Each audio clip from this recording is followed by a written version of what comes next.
A Christmas Carol by Charles Dickens. Narrated by Paul Skinner. Preface.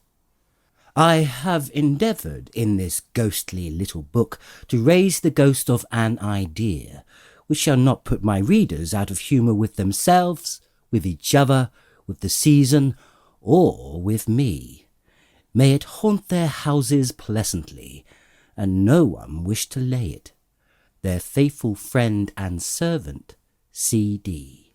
December 1843. Stave 1. Marley's Ghost. Marley was dead, to begin with. There is no doubt whatever about that. The register of his burial was signed by the clergyman, the clerk, the undertaker, and the chief mourner. Scrooge signed it. And Scrooge's name was good upon change for anything he chose to put his hand to. Old Marley was as dead as a doornail. Mind, I don't mean to say that I know, of my knowledge, what there is particularly dead about a doornail. I might have been inclined myself to regard a coffin-nail as the deadest piece of ironmongery in the trade, but the wisdom of our ancestors is in the simile, and my unhallowed hands shall not disturb it, or the country's done for. You will therefore permit me to repeat emphatically that Marley was as dead as a doornail. Scrooge knew he was dead. Of course he did. How could it be otherwise? Scrooge and he were partners for I don't know how many years. Scrooge was his sole executor, his sole administrator, his sole assign, his sole residuary legatee, his sole friend, and sole mourner. And even Scrooge was not so dreadfully cut up by the sad event, but that he was an excellent man of business on the very day of the funeral, and solemnized it with an undoubted bargain. The mention of Marley's funeral brings me back to the point I started from. There is no doubt that Marley was dead. This must be distinctly understood, or nothing wonderful can come of the story I am going to relate. If we were not perfectly convinced that Hamlet's father died before the play began, there would be nothing more remarkable in his taking a stroll at night in an easterly wind upon his own ramparts than there would be of any other middle-aged gentleman rashly turning out after dark in a breezy spot, say St. Paul's churchyard, for instance, literally to astonish his son's weak mind. Scrooge never painted out old Marley's name. There it stood, years afterwards, above the warehouse door, Scrooge and Marley. The firm was known as Scrooge and Marley. Sometimes people new to the business called Scrooge Scrooge, and sometimes Marley, but he answered to both names. It was all the same to him. Oh, but he was a tight-fisted hand at the grindstone, Scrooge. A squeezing, wrenching, grasping, scraping, clutching, covetous old sinner, hard and sharp as flint, from which no steel ever struck out generous fire, secret and self-contained and solitary as an oyster. The cold within him froze his old features, nipped his pointed nose, shrivelled his cheek, stiffened his gait, made his eyes red, his thin lips blue, and spoke out shrewdly in his grating voice. A frosty rime was on his head, and on his eyebrows, and his wiry chin. He carried his own low temperature always about him. He iced his office in the dog days, and didn't thaw out 1 degree at Christmas. External heat and cold had little influence on Scrooge. No warmth could warm, no wintry weather chill him.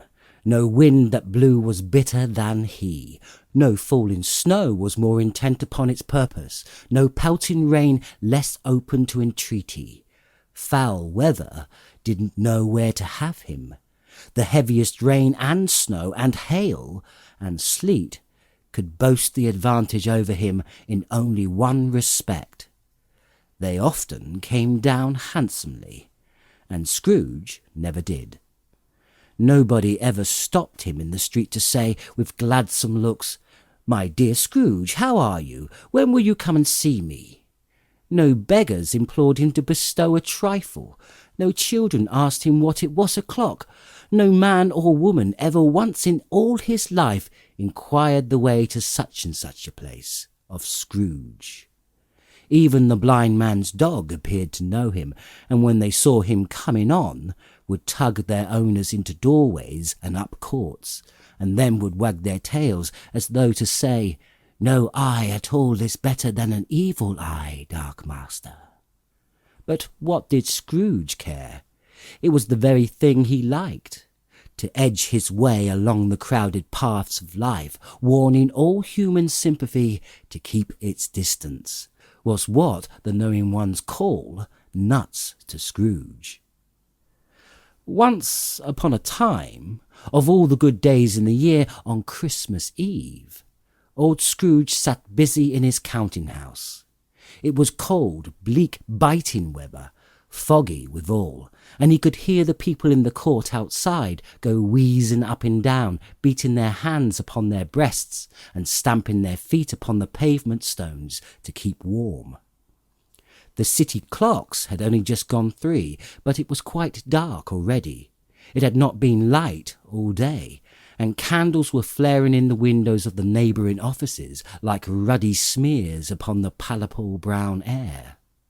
The fog came pouring in at every clink and keyhole, and was so dense without that although the court was of the narrowest, the houses opposite were mere phantoms.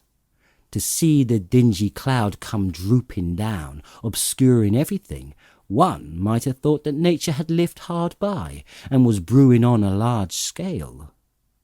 The door of Scrooge's counting-house was open that he might keep an eye upon his clerk, who in a dismal little cell beyond, a sort of tank, was copying letters. Scrooge had a very small fire, but the clerk's fire was so very much smaller that it looked like one coal.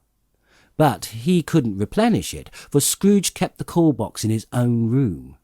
And so surely as the clerk came in with a shovel, the master predicted that it would be necessary for them to part. Wherefore the clerk put on his white comforter and tried to warm himself at the candle, in which effort, not being a man of strong imagination, he failed. "A Merry Christmas, Uncle! God save you!" cried a cheerful voice. It was the voice of Scrooge's nephew, who came upon him so quickly that this was the first intimation he had of his approach. "Bah!" said Scrooge. "Humbug!" He had so heated himself with rapid walking in the fog and frost, this nephew of Scrooge's, that he was all in a glow. His face was ruddy and handsome. His eyes sparkled, and his breath smoked again. "Christmas? A humbug, Uncle?" said Scrooge's nephew. "You don't mean that, I am sure." "I do," said Scrooge. "Merry Christmas! What right have you to be merry? What reason have you to be merry? You're poor enough." "Come, then," returned the nephew gaily. "What right have you to be dismal? What reason have you to be morose? You're rich enough." Scrooge, having no better answer ready on the spur of the moment, said, "Bah!" again, and followed it up with, "Humbug." "Don't be cross, Uncle," said the nephew. "What else can I be?" returned the uncle, "when I live in such a world of fools as this? Merry Christmas! Out upon Merry Christmas! What's Christmas time to you but a time for paying bills without money, a time for finding yourself a year older, but not an hour richer, a time for balancing your books and having every item in them through a round dozen of mumps presented dead against you? If I could work my will," said Scrooge indignantly, "every idiot who goes about with Merry Christmas on his lips should be boiled with his own pudding and buried with a stake of holly through his heart. He should." "Uncle," pleaded the nephew.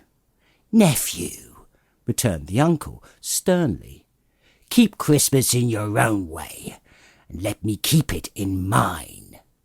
"Keep it?" repeated Scrooge's nephew. "But you don't keep it."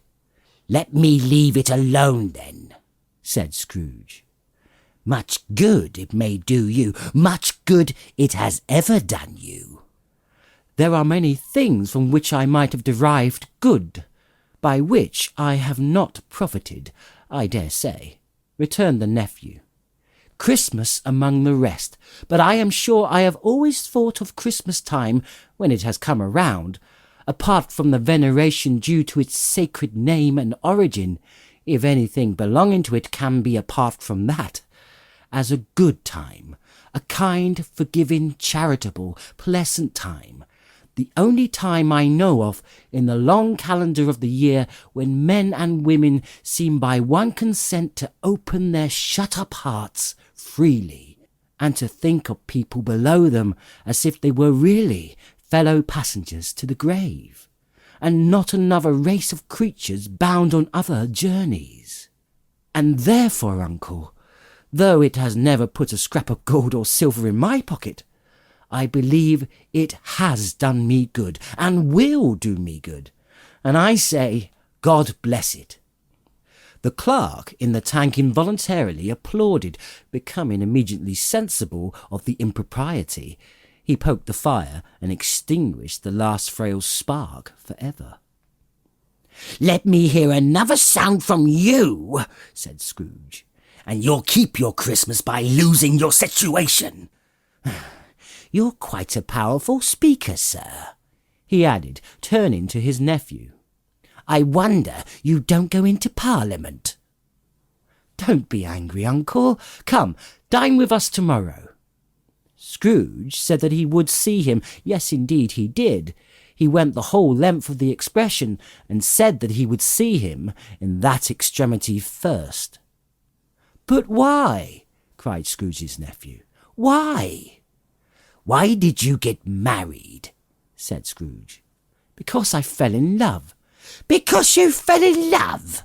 growled Scrooge, as if that were the only thing in the world more ridiculous than a Merry Christmas. "Good afternoon." "Nay, uncle, but you never came to see me before that happened. Why give it as a reason for not coming now?" "Good afternoon," said Scrooge. "I'm sorry with all my heart to find you so resolute. We have never had any quarrel to which I have been a party, but I have made the trial in homage to Christmas, and I'll keep my Christmas humour to the last. So a Merry Christmas, uncle." "Good afternoon," said Scrooge. "And a Happy New Year." "Good afternoon," said Scrooge. His nephew left the room without an angry word, notwithstanding. He stopped at the outer door to bestow the greetings of the season on the clerk, who, cold as he was warmer than Scrooge, for he returned them cordially. "There's another fellow," muttered Scrooge, who overheard him. "My clerk, with 15 shillings a week and a wife and family, talking about a Merry Christmas. I'll retire to Bedlam." This lunatic, in letting Scrooge's nephew out, had let 2 other people in. They were portly gentlemen, pleasant to behold, and now stood with their hats off in Scrooge's office. They had books and papers in their hands, and bowed to him. "Scrooge and Marley's, I believe," said one of the gentlemen, referring to his list. "Have I the pleasure of addressing Mr. Scrooge or Mr. Marley?" "Mr. Marley has been dead these 7 years," Scrooge replied.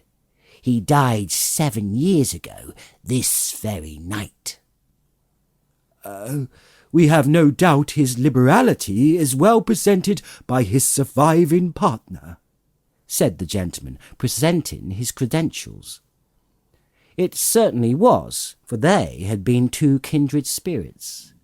At the ominous word liberality, Scrooge frowned and shook his head and handed the credentials back. "At this festive season of the year, Mr. Scrooge," said the gentleman, taking up a pen. "It is more than usually desirable that we should make some slight provision for the poor and destitute, who suffer greatly at the present time. Many thousands are in want of common necessities.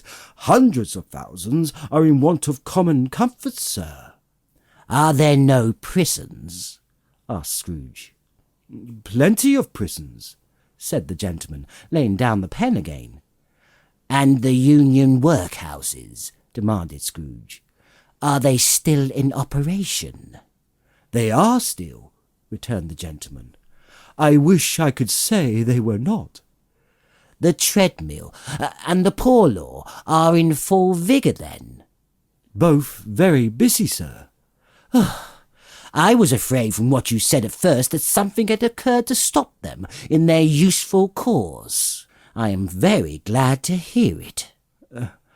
Under the impression that they scarcely furnish Christian cheer of mind and body to the multitude, a few of us are endeavouring to raise a fund to buy the poor some meat and drink, and means of warmth. We choose this time because it is a time of all others when want is keenly felt, and abundance rejoices. What shall I put you down for?" "Nothing." "You wish to be anonymous?" "I wish to be left alone," said Scrooge. "Since you ask me what I wish, gentlemen, that is my answer. I don't make merry myself at Christmas, and I can't afford to make idle people merry. I help to support the establishments I have mentioned. They cost enough, and those who are badly off must go there." "Many can't go there, and many would rather die." "If they would rather die, they had better do it and decrease the surplus population. Besides, excuse me, I don't know that." "But you might know it," observed the gentleman. "It's not my business," Scrooge returned. "It's enough for a man to understand his own business and not to interfere with other people's. Mine occupies me constantly. Good afternoon, gentlemen." Seeing clearly that it would be useless to pursue their point, the gentleman withdrew. Scrooge resumed his labours with an improved opinion of himself, and in a more facetious temper than was usual with him.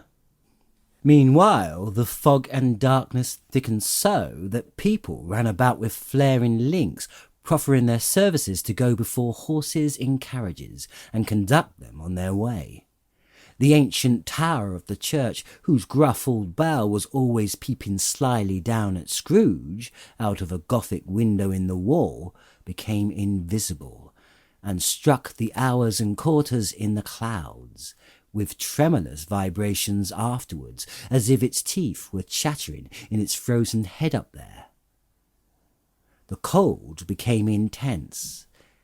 In the main street, at the corner of the court, some labourers were repairing gas pipes, and had lighted a great fire in a brazier, round which a party of ragged men and boys were gathering, warming their hands and winking their eyes before the blaze in rapture.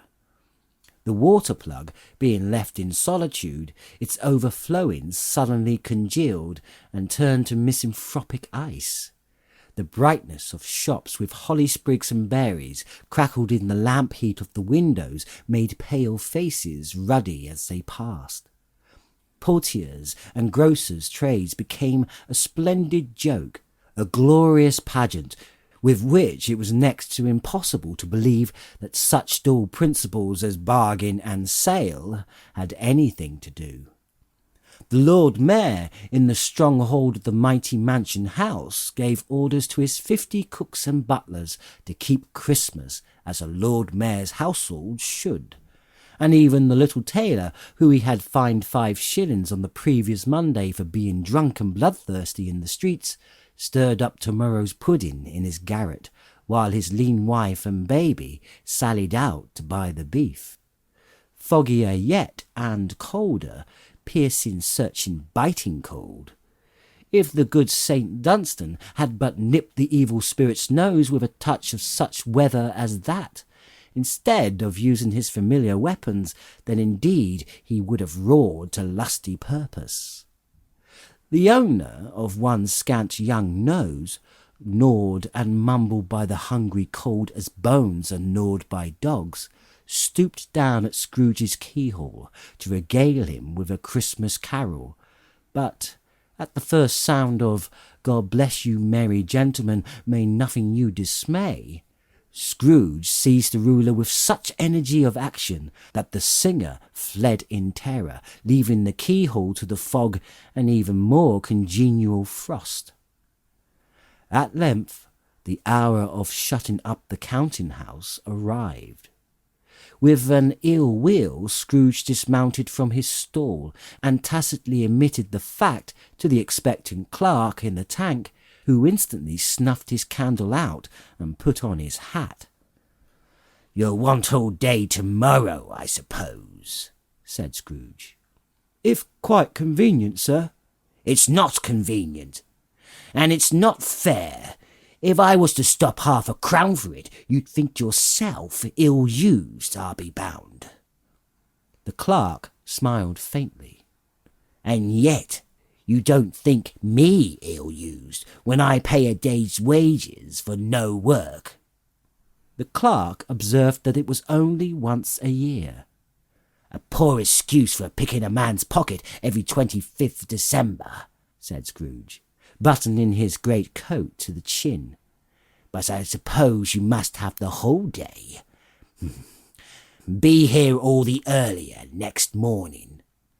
The clerk promised that he would, and Scrooge walked out with a growl. The office was closed in a twinkling, and the clerk, with the long ends of his white comforter dangling below his waist, for he boasted no great coat, went down a slide on Cornhill at the end of a lane of boys 20 times in honour of its being Christmas Eve, and then ran home to Camden Town as hard as he could pelt to play at Blind Man's Bluff.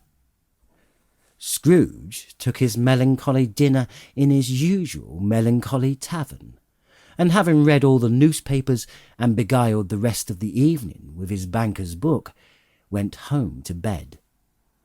He lived in chambers which had once belonged to his deceased partner. They were a gloomy suite of rooms in a lowering pile of building up a yard, where it had so little business to be, that one could scarcely help fancying it must have run there when it was a young house playing at hide-and-seek with other houses, and forgotten the way out again. It was old enough now, and dreary enough, for nobody lived in it but Scrooge, the other rooms being let out as offices. The yard was so dark that even Scrooge, who knew every stone, was fain to grope with his hands. The fog and frost so hung about the black old gateway of the house that it seemed as if the genius of the weather sat in mournful meditation on the threshold.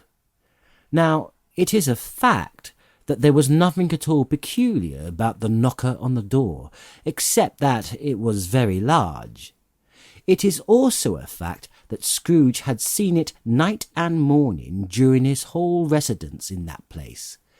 Also that Scrooge had as little of what is called fancy about him as any man in the city of London, even including, which is a bold word, the corporation, aldermen, and livery. Let it also be borne in mind that Scrooge had not bestowed one thought on Marley since his last mention of his 7 years dead partner that afternoon.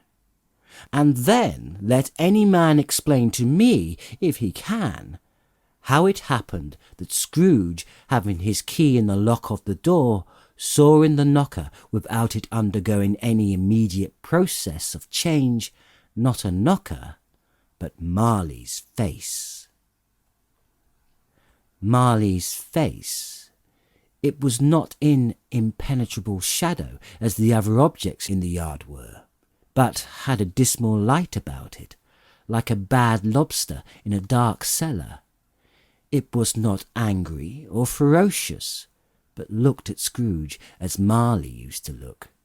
with ghostly spectacles turned up on its ghostly forehead. The hair was curiously stirred, as if by breath or hot air, and though the eyes were wide open, they were perfectly motionless. That and its livid colour made it horrible, but its horror seemed to be in spite of the face and beyond its control, rather than a part of its own expression. As Scrooge looked fixedly at this phenomenon, it was a knocker again. To say that he was not startled, or that his blood was not conscious of a terrible sensation to which it had been a stranger from infancy, would be untrue.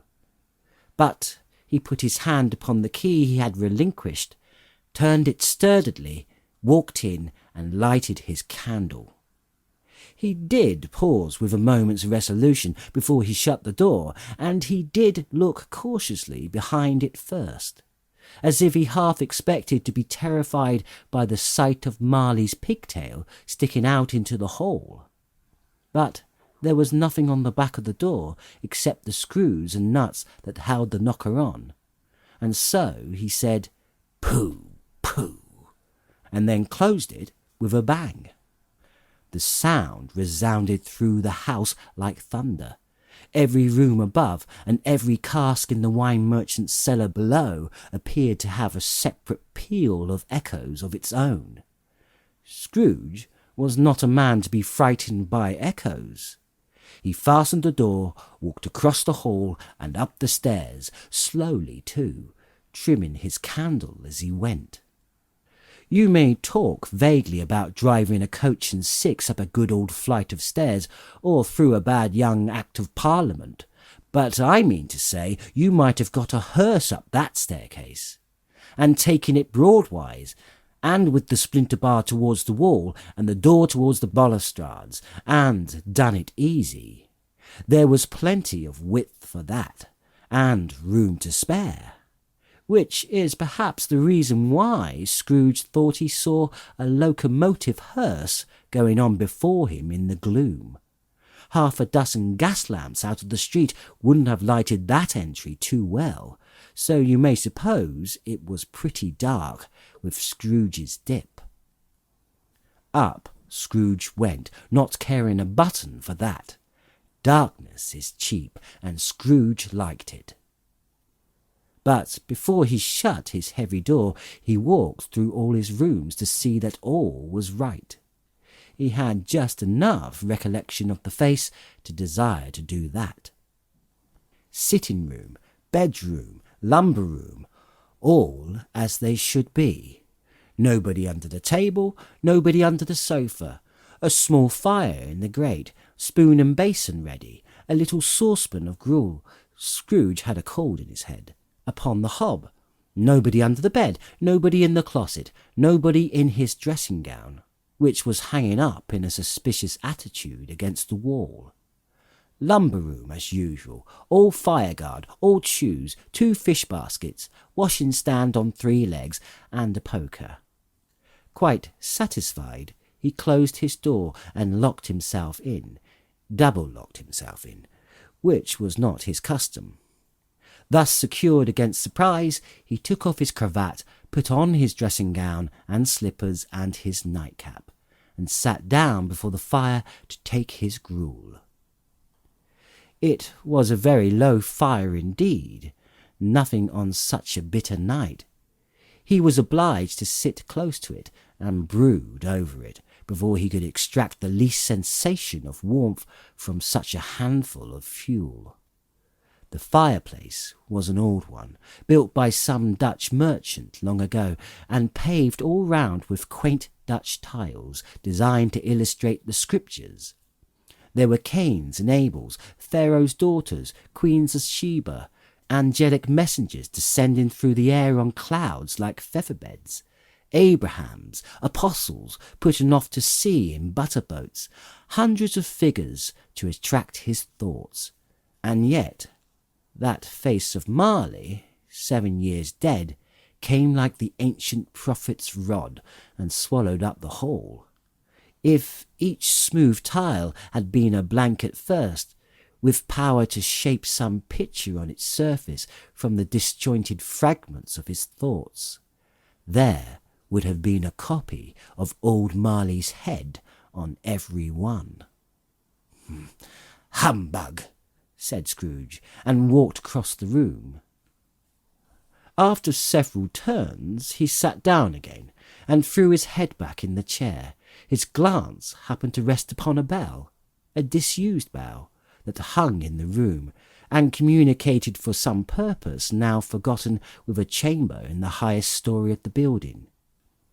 It was with great astonishment, and with a strange, inexplicable dread, that as he looked, he saw this bell begin to swing.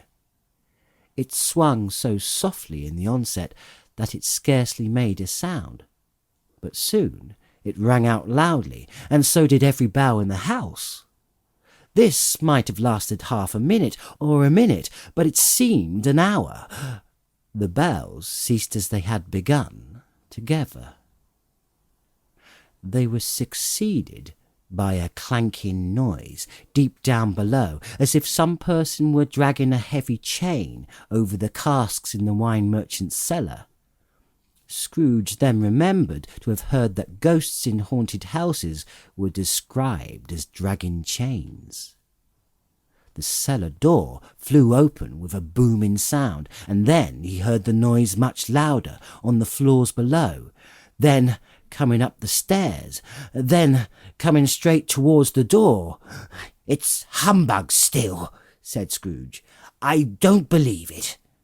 His colour changed, though, when, without a pause, it came on through the heavy door and passed into the room before his eyes. Upon its coming in, the dying flames leaped up as though it cried, "I know him, Marley's ghost," and fell again.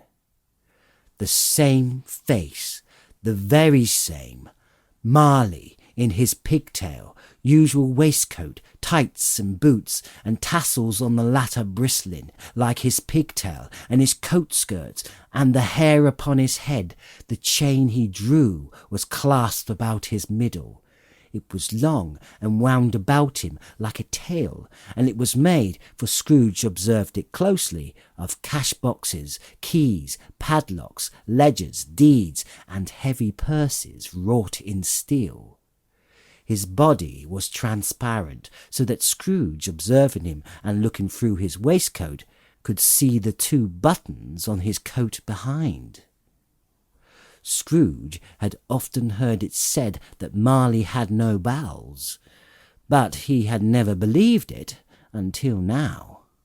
No, nor did he believe it even now, though he looked the phantom through and through, and saw it standing before him, though he felt the chilling influence of its death-cold eyes, and marked the very texture of the folded handkerchief bound about its head and chin, like wrapper he had not observed before, he was still incredulous, and fought against his senses. "How now?" said Scrooge, caustic and cold as ever. "What do you want with me?" "Much." Marley's voice, no doubt about it. "Who are you?" "Ask me who I was." "Who were you then?" said Scrooge, raising his voice. "You're peculiar for a shade." He was going to say to a shade, but substituted this as more appropriate. "In life I was your partner, Jacob Marley." Can you sit down?" asked Scrooge, looking doubtfully at him. I can. Do it then.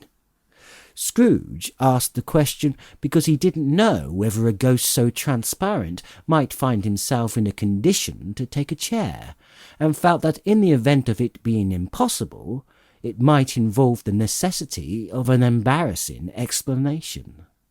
But the ghost sat down on the opposite side of the fireplace, as if he were quite used to it. You don't believe me, observed the ghost. I don't, said Scrooge.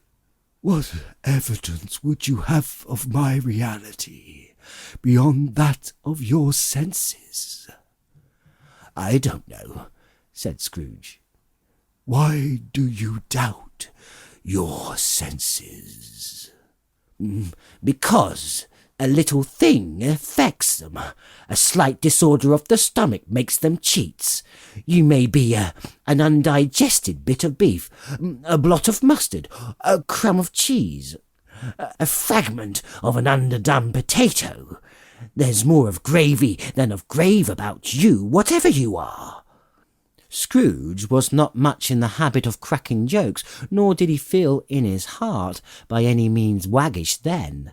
The truth is that he tried to be smart, as a means of distracting his own attention and keeping down his terror, for the spectre's voice disturbed the very marrow in his bones. To sit staring at those fixed, glazed eyes in silence for a moment would play, Scrooge felt, the very deuce with him. There was something very awful, too, in the spectres being provided with an infernal atmosphere of its own. Scrooge could not feel it himself, but this was clearly the case, for though the ghost sat perfectly motionless, its hair and skirts and tassels were still agitated, as by the hot vapour from an oven. You see this toothpick? Said Scrooge, returning quickly to the charge, for the reason just assigned, and wishing, though it were only for a second, to divert the vision's stony gaze from himself. I do. You're not looking at it, said Scrooge. But I see it, said the ghost, notwithstanding. Well, returned Scrooge, I have but to swallow this, and be for the rest of my days persecuted by a legion of goblins, all of my own creation. Humbug, I tell you, humbug. At this the spirit raised a frightful cry, and shook its chain with such a dismal and appalling noise that Scrooge held on tight to his chair to save himself from falling in a swoon. But how much greater was his horror when the phantom, taking off the bandage round its head, as if it were too warm to wear indoors, its lower jaw dropped down upon its breast. Scrooge fell upon his knees and clasped his hands before his face. Mercy, he said, dreadful apparition, why do you trouble me? Man of the worldly mind, replied the ghost, do you believe in me or not? I do, said Scrooge. I must, but why do spirits walk the earth, and why do they come to me? It is required of every man that the spirit within him should walk abroad among his fellow men and travel far and wide, and if that spirit goes not forth in life, it is condemned to do so after death. It is doomed to wander through the world. Oh, woe is me, and to witness what it cannot share, but might have shared on earth, and turned to happiness. Again the spectre raised a cry, and shook its chain, and wrung its shadowy hands. You are fettered, said Scrooge, trembling. Tell me why. I wear the chain I forged in life, replied the ghost. I made it link by link, and yard by yard. I girded it on my own free will, and of my own free will I wore it. Is its pattern strange to you? Scrooge trembled more and more. Or would you know, pursued the ghost, the weight and length of the strong coil you bear yourself? It was full as heavy and as long as this 7 Christmas Eves ago. You have laboured on it since. It is a ponderous chain." Scrooge glanced about him on the floor in the expectation of finding himself surrounded by some 50 or 60 fathoms of iron cable, but he could see nothing. "Jacob," he said imploringly. "Oh, Jacob Marley, tell me more. Speak comfort to me, Jacob."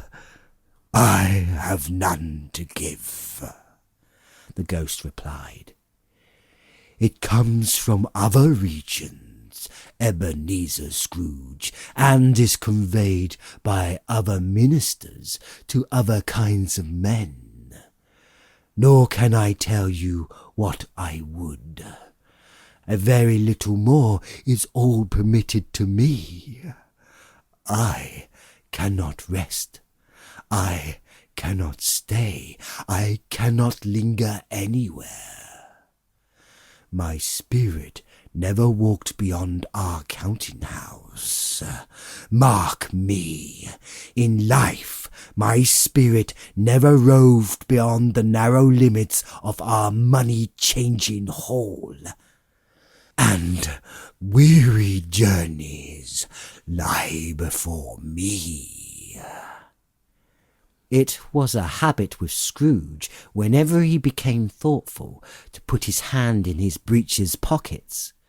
Pondering on what the ghost had said, he did so now, and without lifting up his eyes or getting off his knees.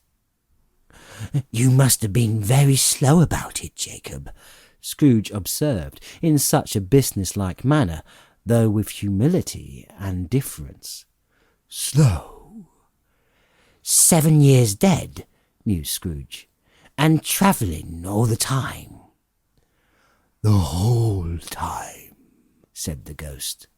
"No rest, no peace, incessant torture of remorse." "You travel fast," said Scrooge. "On the wings of the wind," replied the ghost.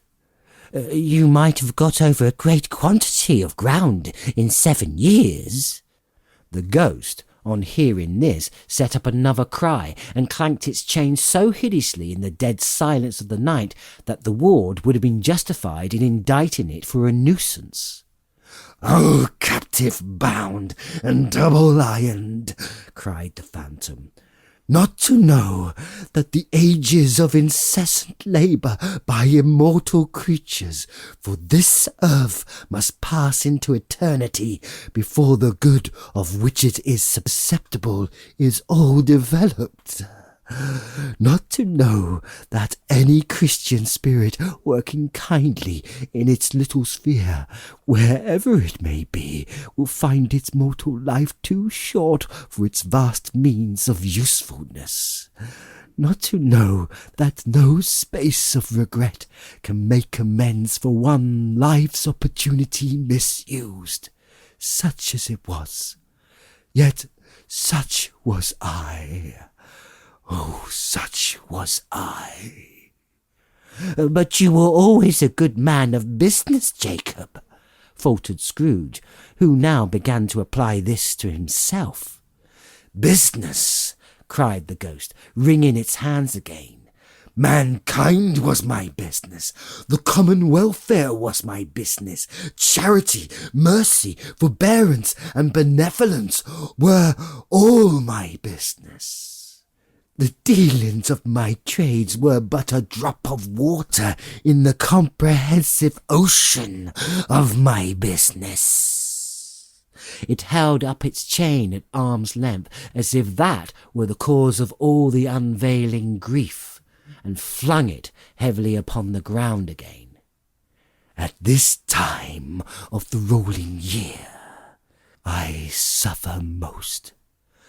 Why did I walk through crowds of fellow beings with my eyes turned down, and never raise them to that blessed star which led the wise men to a poor abode? were there no poor homes to which its light would have conducted me?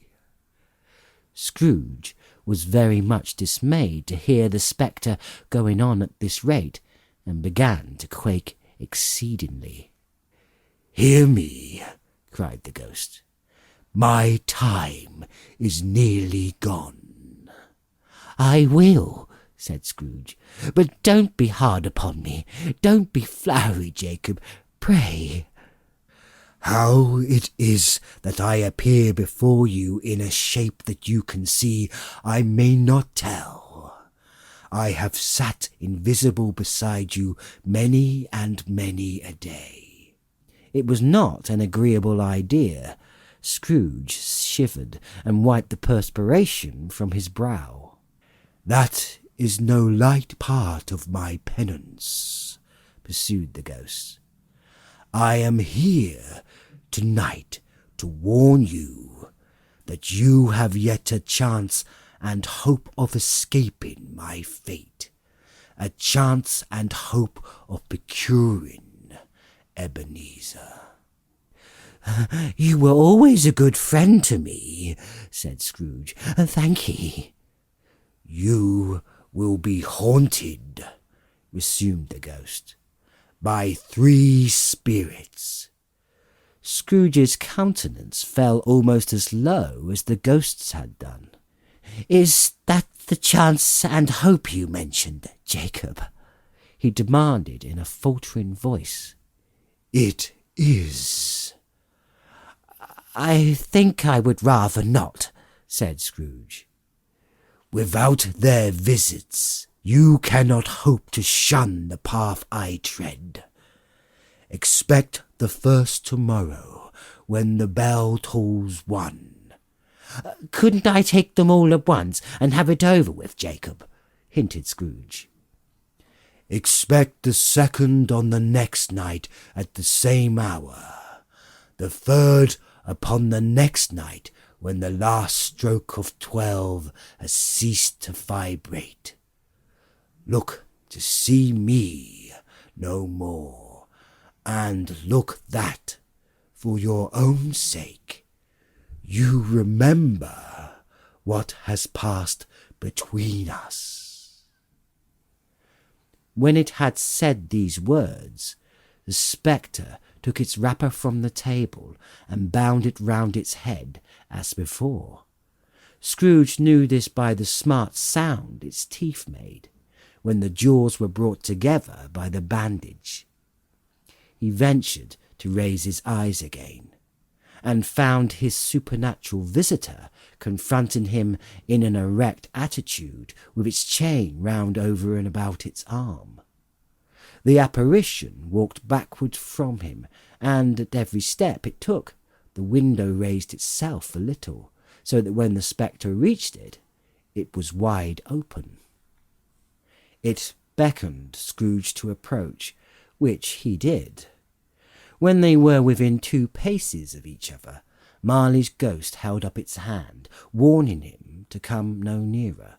Scrooge stopped, not so much in obedience as in surprise and fear, for on the raising of the hand he became sensible of confused noises in the air, incoherent sounds of lamentation and regret, wailings inexpressibly sorrowful and self-accusatory. The spectre, after listening for a moment, joined in the mournful dirge, and floated out upon the bleak dark night. Scrooge followed to the window, desperate in his curiosity. He looked out. The air was filled with phantoms wandering hither and thither in restless haste and moaning as they went. Every one of them wore chains like Marley's ghost. Some few, they might have been guilty governments, were linked together. None were free. Many had been personally known to Scrooge in their lives. He had been quite familiar with one old ghost in a white waistcoat with a monstrous iron safe attached to its ankle, who cried piteously at being unable to assist a wretched woman with an infant whom it saw below upon a doorstep. The misery with them all was, clearly, that they sought to interfere for good in human matters and had lost the power forever. Whether these creatures faded into mist or mist enshrouded them, he could not tell. But they and their spirit voices faded together, and the night became as it had been when he walked home. Scrooge closed the window and examined the door by which the ghost had entered. It was double locked, as he had locked it with his own hands, and the bolts were undisturbed.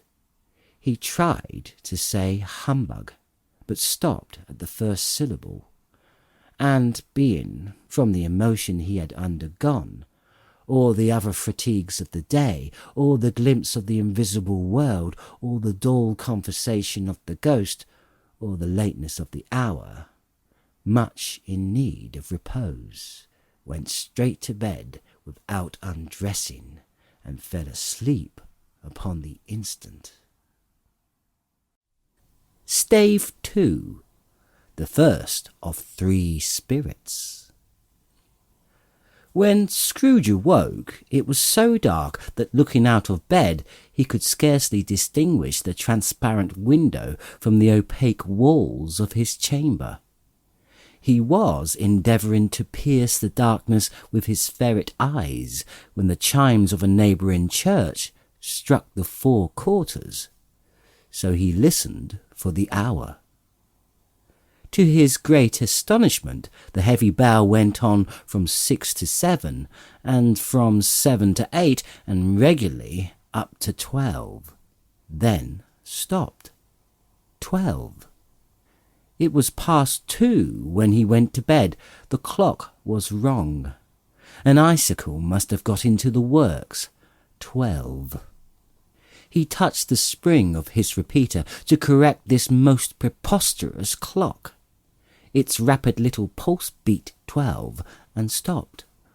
"Why, it isn't possible," said Scrooge, "that I can have slept through a whole day and far into another night. It isn't possible that anything has happened to the sun. And this is 12 at noon." The idea being an alarming one, he scrambled out of bed and groped his way to the window. He was obliged to rub the frost off with the sleeve of his dressing gown before he could see anything, and could see very little then. All he could make out was that it was still very foggy and extremely cold, and that there was no noise of people running to and fro and making a great stir, as there unquestionably would have been if night had beaten off bright day and taken possession of the world.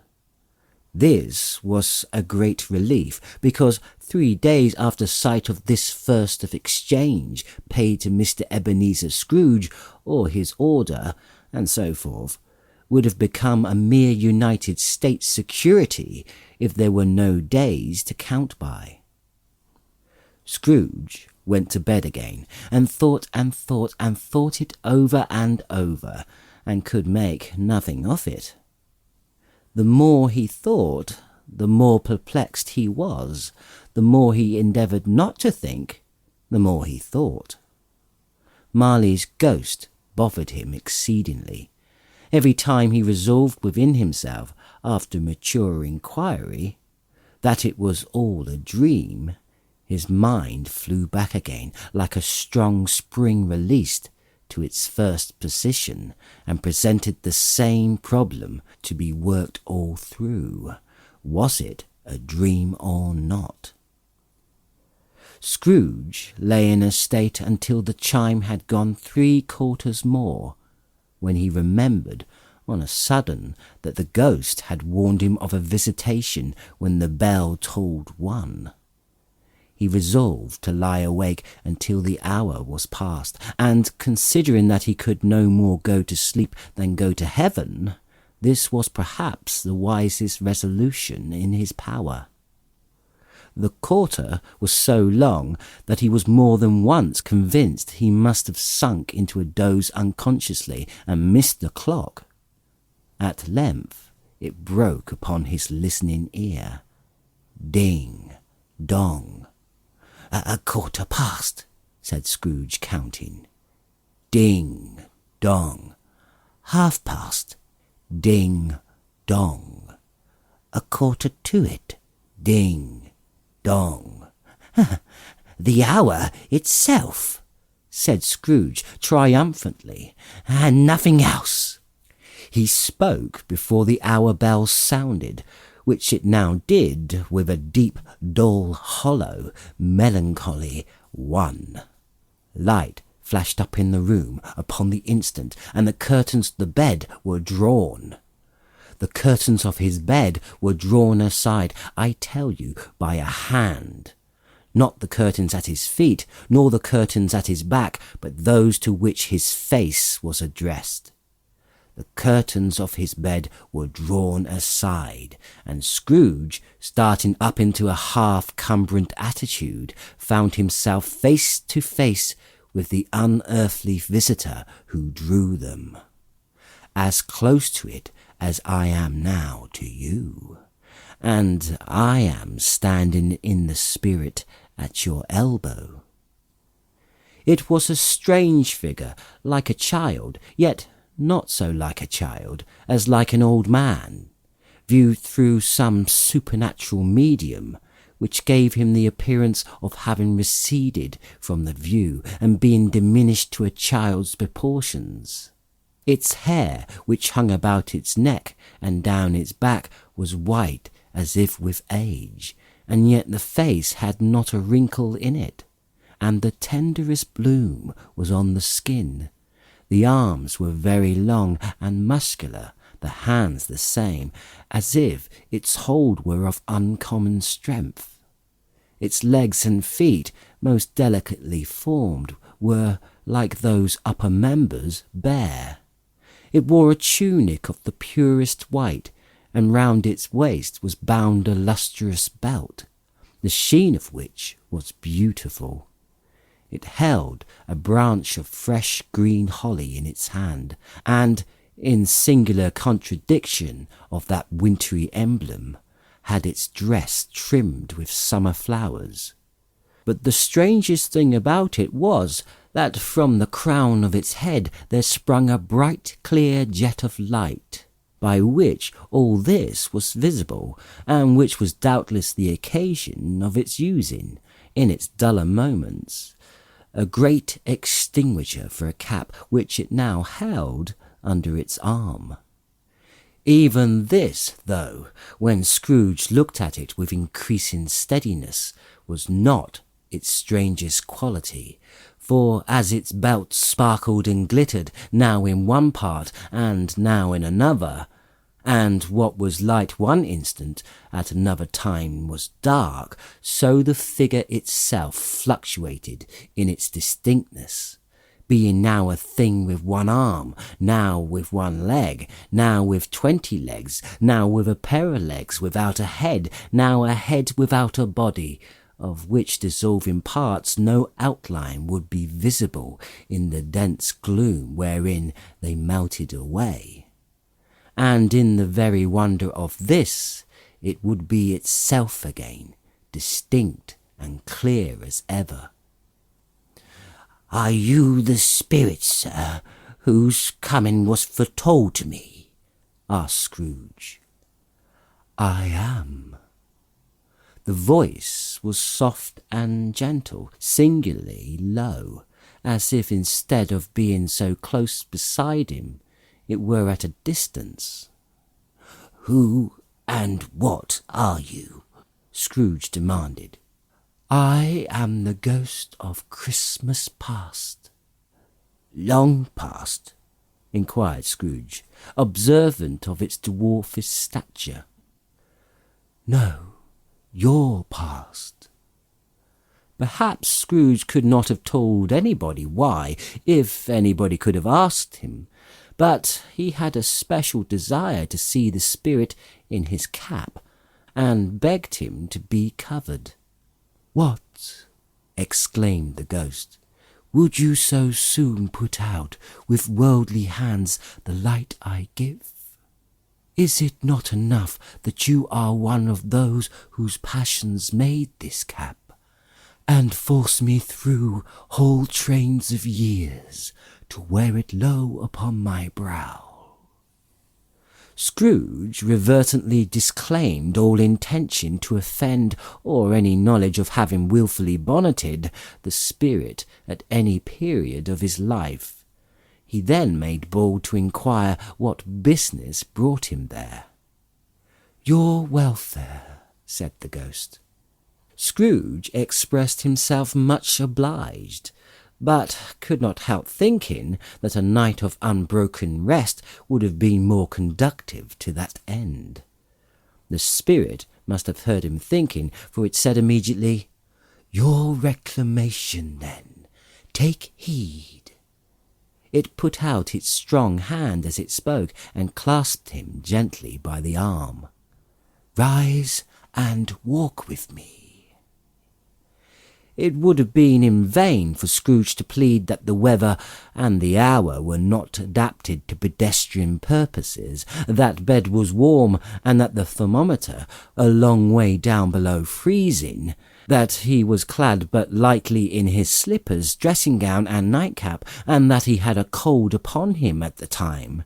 The grasp, though gentle as a woman's hand, was not to be resisted. He rose, but finding the spirit made towards the window, clasped his robe in supplication. "I am mortal," Scrooge remonstrated, "and liable to fall." "Bear the touch of my hand there," said the spirit, laying it upon his heart, "and you shall be upheld in more than this." As the words were spoken, they passed through the wall, and stood upon an open country road, with fields on either hand. The city had entirely vanished. Not a vestige was to be seen. The darkness and the mist had vanished with it, for it was a clear, cold winter day, with snow upon the ground. "Good heaven!" said Scrooge, clasping his hands together as he looked about him. "I was bred in this place. I was a boy here." The spirit gazed upon him mildly. Its gentle touch, though it had been light and instantaneous, appeared still present to the old man's sense of feeling. He was conscious of 1,000 odours floating in the air, each one connected with 1,000 thoughts and hopes and joys and cares long, long forgotten. "Your lip is trembling," said the ghost. "And what is that upon your cheek?" Scrooge muttered, with an unusual catching in his voice, that it was a pimple, and begged the ghost to lead him where he would. "You recollect the way?" inquired the spirit. "Remember it?" cried Scrooge with fervour. "I could walk it blindfold." "Strange to have forgotten it for so many years," observed the ghost. "Let us go on." They walked along the road, Scrooge recognising every gate and post and tree, until a little market town appeared in the distance, with its bridge, its church, and winding river. Some shaggy ponies now were seen trotting towards them, with boys upon their backs, who called to other boys in country gigs and carts, driven by farmers. All these boys were in great spirits, and shouted to each other, until the broad fields were so full of merry music, that the crisp air laughed to hear it. "These are but shadows of the things that have been," said the ghost. "They have no consciousness of us." The jocund travellers came on, and as they came, Scrooge knew and named them every one. Why was he rejoiced beyond all bounds to see them? Why did his cold eyes glisten, and his heart leap up as they went past? Why was he filled with gladness when he heard them give each other Merry Christmas, as they parted at crossroads and byways for their several homes. What was Merry Christmas to Scrooge? Out upon Merry Christmas, what good had it ever done to him? "The school is not quite deserted," said the ghost. "A solitary child, neglected by his friends, is left there still." Scrooge said he knew it, and he sobbed. They left the high road by a well-remembered lane, and soon approached a mansion of dull red brick, with a little weather clock surmounted cupola on the roof, and a bell hanging in it. It was a large house, but one of broken fortunes, for the spacious offices were little used. Their walls were damp and mossy, their windows broken, and their gates decayed. Fowls clucked and strutted in the stables, and the coach houses and sheds were overrun with grass. Nor was it more retentive of its ancient state within, for entering the dreary hall and glancing through the open doors of many rooms, they found them poorly furnished, cold and vast. There was an earthly savour in the air, a chilly bareness in the place, which associated itself somehow with too much getting up by candlelight, and not too much to eat. They went, the ghost and Scrooge, across the hall to a door at the back of the house. It opened before them and disclosed a long, bare, melancholy room, made barer still by lines of plain deal forms and desks. At one of these, a lonely boy was reading near a feeble fire, and Scrooge sat down upon a form and wept to see his poor forgotten self as he used to be. Not a latent echo in the house, not a squeak and scuffle from the mice behind the panelling, not a drip from the half-thawed water-spout in the dull yard behind, not a sigh among the leafless boughs of one despondent poplar, not the idle swinging of an empty storehouse door. No, not a clicking in the fire, but fell upon the heart of Scrooge with a softening influence, and gave a freer passage to his tears.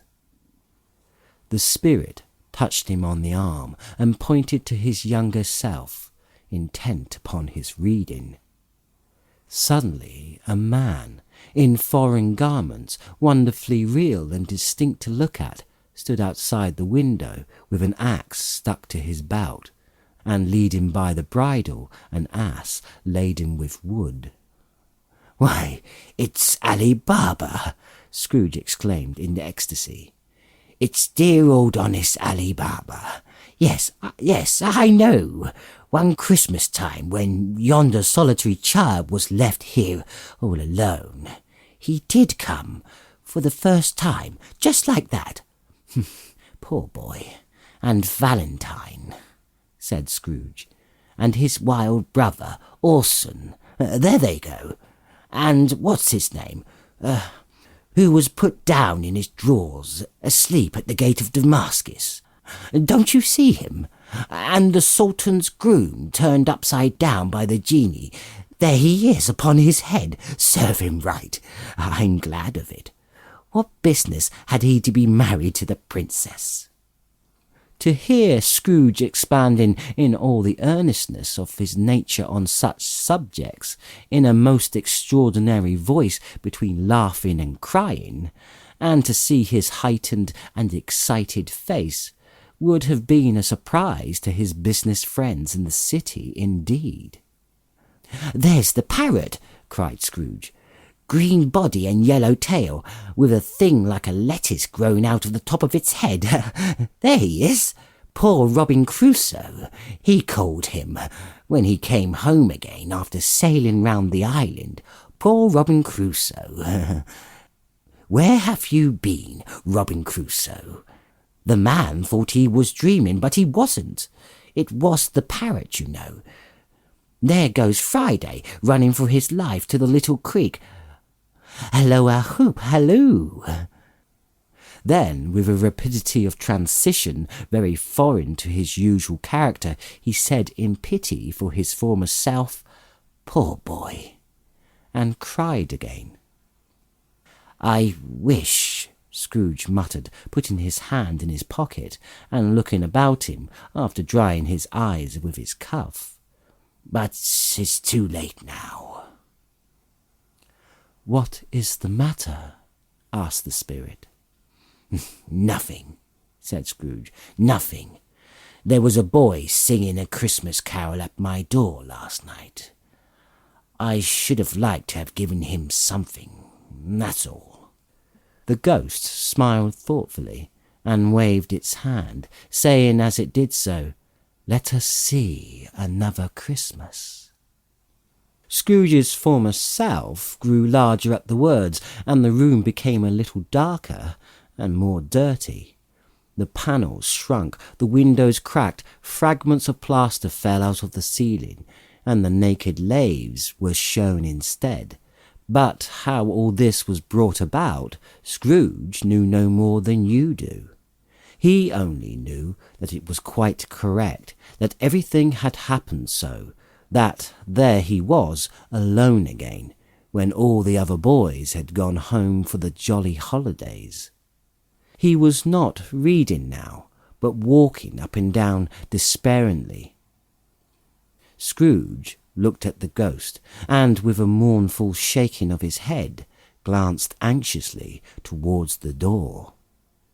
It opened, and a little girl, much younger than the boy, came darting in, and putting her arms about his neck, and often kissing him, addressed him as a dear, dear brother.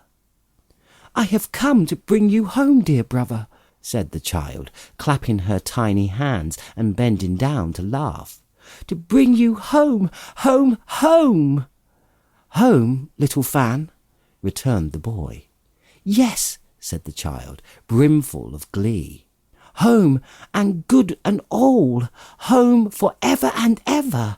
Father is so much kinder than he used to be. That home's like heaven. He spoke so gently to me one night when I was going to bed that I was not afraid to ask him once more if you might come home, and he said, yes, you should, and sent me in a coach to bring you. And you're to be a man," said the child, opening her eyes, "and are never to come back here, but first we're to be together all Christmas long and have the merriest time in all the world." "You're quite a little woman, little Fan," exclaimed the boy. She clapped her hands and laughed and tried to touch his head, but being too little, laughed again and stood on tiptoe to embrace him. Then she began to drag him in her childish eagerness towards the door, and he, nothing loath to go, accompanied her. A terrible voice in the hall cried, "Bring down Master Scrooge's box, there!" And in the hall appeared the schoolmaster himself, who glared at Master Scrooge with a ferocious condescension, and threw him into a dreadful state of mind by shaking hands with him. He then conveyed him and his sister into the veriest old well of shivering best parlour that ever was seen, where the maps upon the wall and the celestial and terrestrial globes in the windows were waxy with cold.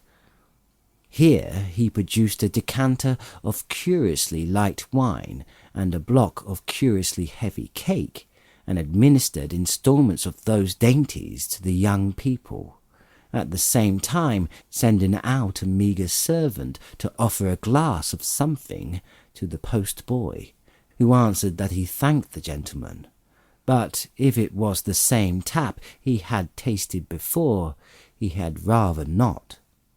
Master Scrooge's trunk being by this time tied to the top of the chassis, the children bade the schoolmaster good-bye right willingly, and getting into it, drove gaily down the garden sweep, the quick wheels dashing the hoarfrost with snow from off the dark leaves of the evergreens like spray. Always a delicate creature whom a breath might have withered, said the ghost. But she had a large heart. So she had, said Scrooge. You're right. I will not gainsay it, Spirit. God forbid. She died a woman, said the ghost, and had, as I think, children. One child, Scrooge returned. True, said the ghost. Your nephew. Scrooge seemed uneasy in his mind, and answered briefly, yes. Although they had but that moment left the school behind them, they were now in the busy thoroughfares of a city, where shadowy passengers passed and repassed, where shadowy carts and coaches battled for the way, and all the strife and tumult of a real city were. It was made plain enough by the dressing of the shops that here too it was Christmas time again. But it was evening, and the streets were lighted up. The ghost stopped at a certain warehouse door and asked Scrooge if he knew it. I know it, said Scrooge. Was I apprenticed here? They went in. At the sight of an old gentleman in a Welsh wig sitting behind such a high desk that if he had been 2 inches taller he must have knocked his head against the ceiling, Scrooge cried in great excitement, Why, it's old Fezziwig! Bless his heart! It's Fezziwig alive again! Old Fezziwig laid down his pen and looked up at the clock, which pointed to the hour of 7. He rubbed his hands, adjusted his capacious waistcoat, laughed all over himself, from his shoes to his organ of benevolence, and called out in a comfortable, oily, rich, fat, jovial voice, Yo-ho there, Ebenezer, Dick! Scrooge's former self, now grown a young man, came briskly in, accompanied by his fellow prentice. Dick Wilkins, to be sure, said Scrooge to the ghost. Bless me, yes, there he is. He was very much attached to me, was Dick. Poor Dick. Dear, dear. Yo-ho, my boys, said Fezziwig. No more work tonight. Christmas Eve, Dick. Christmas, Ebenezer. Let's have the shutters up, cried old Fezziwig, with a sharp clap of his hands, before a man can say Jack Robinson. You wouldn't believe how those 2 fellows went at it. They charged into the street with the shutters, 1, 2, 3, had 'em up in their places, 4, 5, 6, barred them and pinned them, 7, 8, 9, and came back before you could have got to 12, panting like racehorses. Hilly-ho! cried old Fezziwig, skipping down from the high desk with wonderful agility. Clear away, my lads, and let's have lots of room here. Hilly-ho, Dick. Cheer up, Ebenezer. Clear away? There was nothing they wouldn't have cleared away, or couldn't have cleared away, with old Fezziwig looking on. It was done in a minute. Every movable was packed off, as if it were dismissed from public life for evermore. The floor was swept and watered, the lamps were trimmed, fuel was heaped upon the fire, and the warehouse was snug and warm and dry, and bright a ballroom as you would desire to see upon a winter's night. In came a fiddler with his music book, and went up to the lofty desk, and made an orchestra of it, and tuned like 50 stomach-aches. In came Mrs. Fezziwig, one vast substantial smile. In came 3 Miss Fezziwigs, beaming and lovable. In came 6 young followers whose hearts they broke. In came all the young men and women employed in the business. In came the housemaid with her cousin, the baker. In came the cook with her brother's peculiar friend, the milkman. In came the boy from over the way, who was suspected of not having board enough from his master, trying to hide himself behind the girl from the next door but one, who was proved to have had her ears pulled by her mistress. In they all came, one after another, some shyly, some boldly, some gracefully, and some awkwardly, some pushing, some pulling. In they all came, anyhow and everyhow. Away they all went, 20 couple at once, hands half round and back again the other way, down the middle and up again, round and round in various stages of affectionate grouping. Old top couple always turning up in the wrong place. New top couple starting off again as soon as they got there. All top couples at last, and not a bottom one to help them. When this result was brought about, old Fezziwig clapped his hands to stop the dance, cried out, "Well done!" and the fiddler plunged his hot face into a pot of porter, especially provided for that purpose. But, scorning rest, upon his reappearance, he instantly began again, though there were no dancers yet, as if the other fiddler had been carried home, exhausted on a shutter, and he were a brand new man, resolved to beat him out of sight or perish. There were more dances, and there were more forfeits, and more dances, and there was cake, and there was negus, and there was a great piece of cold roast, and there was a great piece of cold boiled, and there were mince pies, and plenty of beer. But the great effect of the evening came after the roast and the boiled, when the fiddler, an artful dog, mind, the sort of man who knew his business better than you or I could have told him, struck up Sir Roger de Coverley. Then old Fezziwig stood out to dance with Mrs. Fezziwig, top couple too, with a good stiff piece of work cut out for them. 3 or 24 pair of partners, people who were not to be trifled with, people who would dance and had no notion of walking. But if they had been twice as many, 4 times, old Fezziwig would have been a match for them, and so would Mrs. Fezziwig. As to her, she was worthy to be his partner in every sense of the term. If that's not high praise, tell me higher, and I'll use it.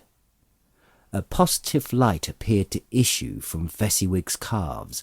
They shone in every part of the dance like moons. You couldn't have predicted at any given time what would become of them next, and when old Fezziwig and Mrs. Fezziwig had gone all through the dance, advance and retire, both hands to your partner, bow and curtsy, corkscrew, thread the needle, and back again to your place, Fezziwig's cut so deftly that he appeared to wink with his legs, and came upon his feet again without a stagger. When the clock struck 11, the domestic ball broke up. Mr. and Mrs. Fezziwig took their stations, one on either side of the door, and shaking hands with every person individually as he or she went out, wished him or her a Merry Christmas. When everybody had retired but the 2 prentices, they did the same to them, and thus the cheerful voices died away, and the lads were left to their beds, which were under a counter in the back shop. During the whole of this time, Scrooge had acted like a man out of his wits. His heart and soul were in the scene, and with his former self.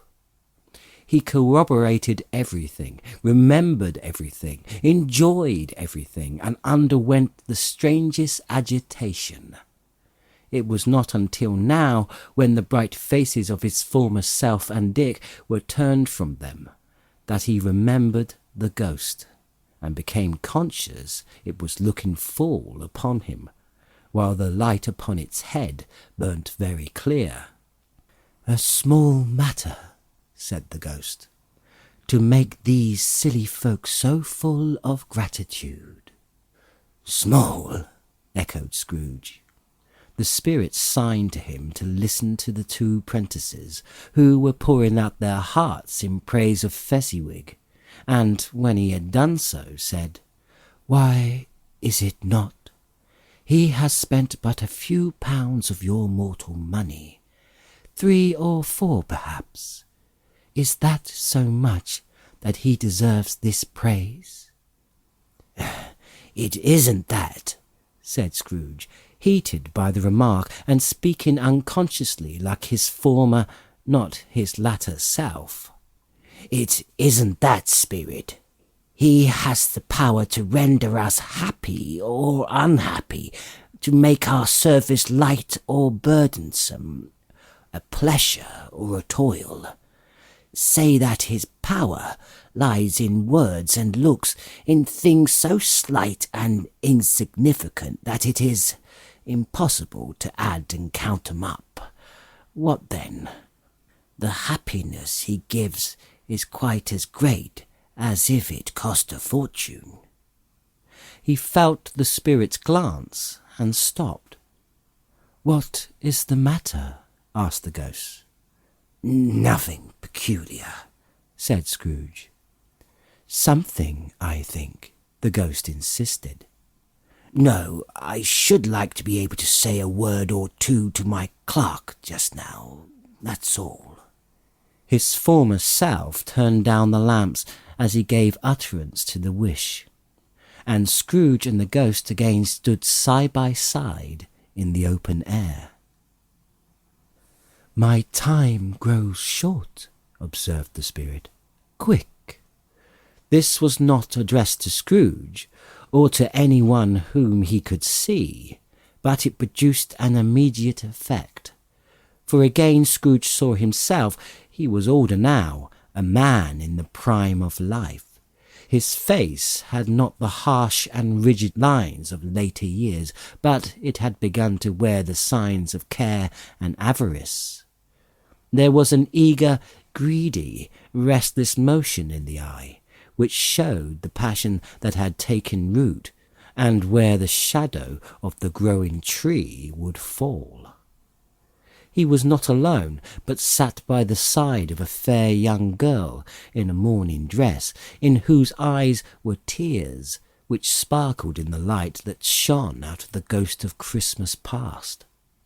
"It matters little," she said softly. "To you very little. Another idol has displaced me, and if it can cheer and comfort you in time to come, as I would have tried to do, I have no just cause to grieve." "What idol displaced you?" he rejoined. "A golden one." "This is the even-handed dealing of the world," he said. "There is nothing on which it is so hard as poverty, and there is nothing it professes to condemn with such severity as the pursuit of wealth." "You fear the world too much," she answered gently. "All your other hopes have merged into the hope of being beyond the chance of its sorrid reproach. I have seen your nobler aspirations fall off one by one, until the master passion, gain, engrosses you. Have I not?" "What then?" he retorted. "Even if I have grown so much wiser, what then? I am not changed towards you." She shook her head. "Am I?" "Our contract is an old one. It was made when we were both poor and content to be so, until in good season we could improve our worldly fortune by our patient industry. You are changed. When it was made, you were another man." "I was a boy," he said impatiently.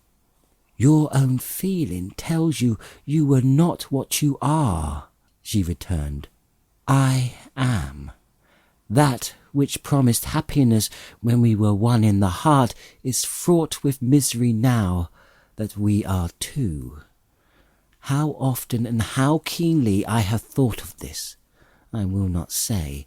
It is enough that I have thought of it, and can release you. Have I ever sought release? In words, no, never. In what then? In a changed nature, in an altered spirit, in another atmosphere of life, another hope as its great end, in everything that made my love of any worth or value in your sight. If this had never been between us, said the girl, looking mildly but with steadiness upon him, tell me, would you seek me out and try to win me now? No. He seemed to yield to the justice of the supposition, in spite of himself, but he said with a struggle, You think not? I would gladly think otherwise if I could, she answered. Heaven knows when I have learned a truth like this, I know how strong and irresistible it must be. But if you were free today, tomorrow, yesterday, can even I believe that you would choose a dowerless girl? You, who in your very confidence with her weigh everything by gain, or choosing her if for a moment you were false enough to your one guiding principle to do so, do I not know that your repentance and regret would surely follow? I do, and I release you with a full heart for the love of him you once were. He was about to speak, but with her head turned from him, she resumed. You may. The memory of what is past makes me hope you will have pain in this. A very, very brief time. And you will dismiss the recollection of it gladly, as an unprofitable dream from which it happened well that you awoke. May you be happy in the life you have chosen. She left him, and they parted. Spirit, said Scrooge, show me no more. Conduct me home. Why do you delight to torture me? One shadow more, exclaimed the ghost. No more, cried Scrooge. No more. I don't wish to see it. Show me no more. But the relentless ghost pinioned him in both arms and forced him to observe what happened next. They were in another scene and place, a room not very large or handsome, but full of comfort. Near to the winter fire sat a beautiful young girl, so like that last that Scrooge believed it was the same until he saw her, now a comely matron, sitting opposite her daughter.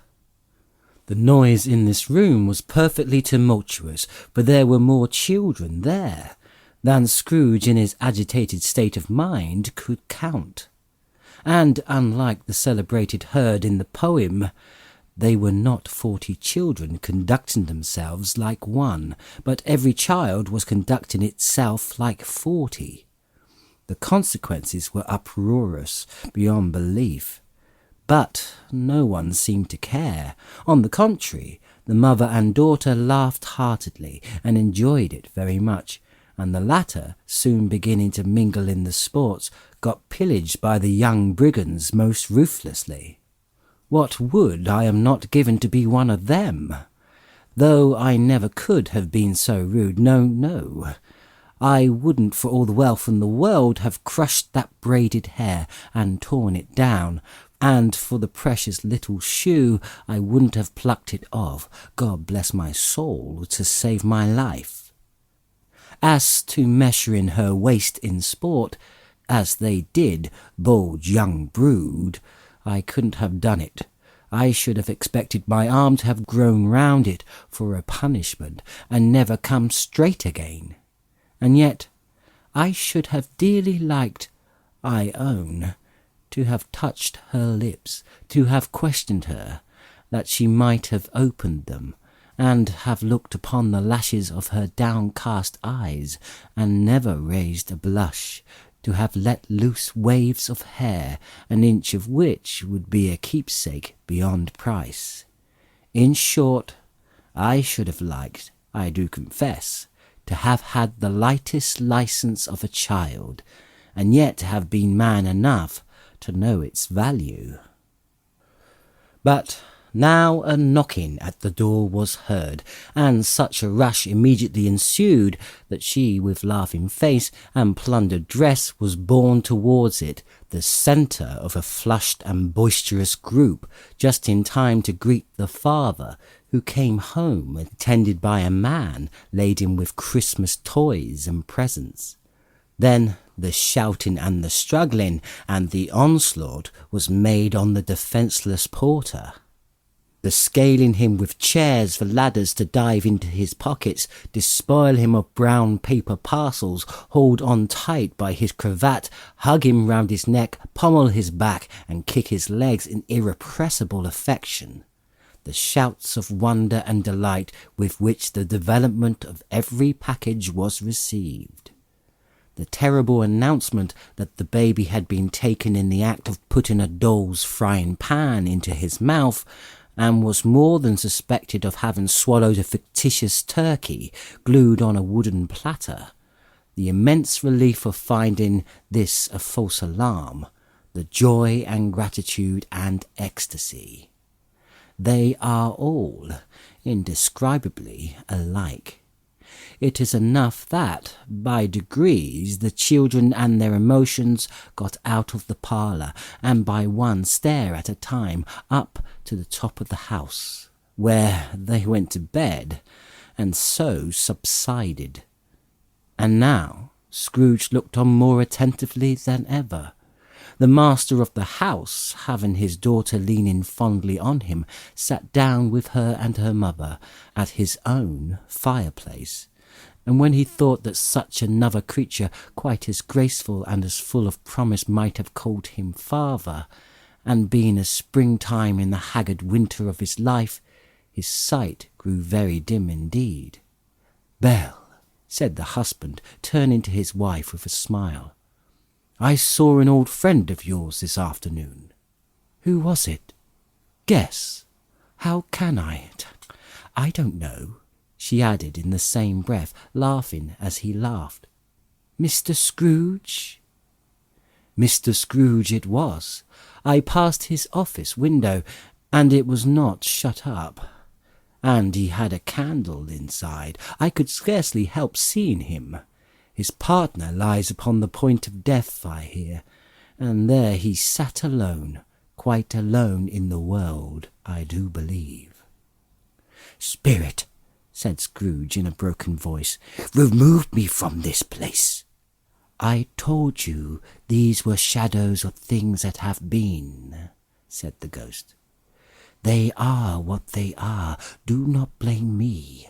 "Remove me!" Scrooge exclaimed. "I cannot bear it."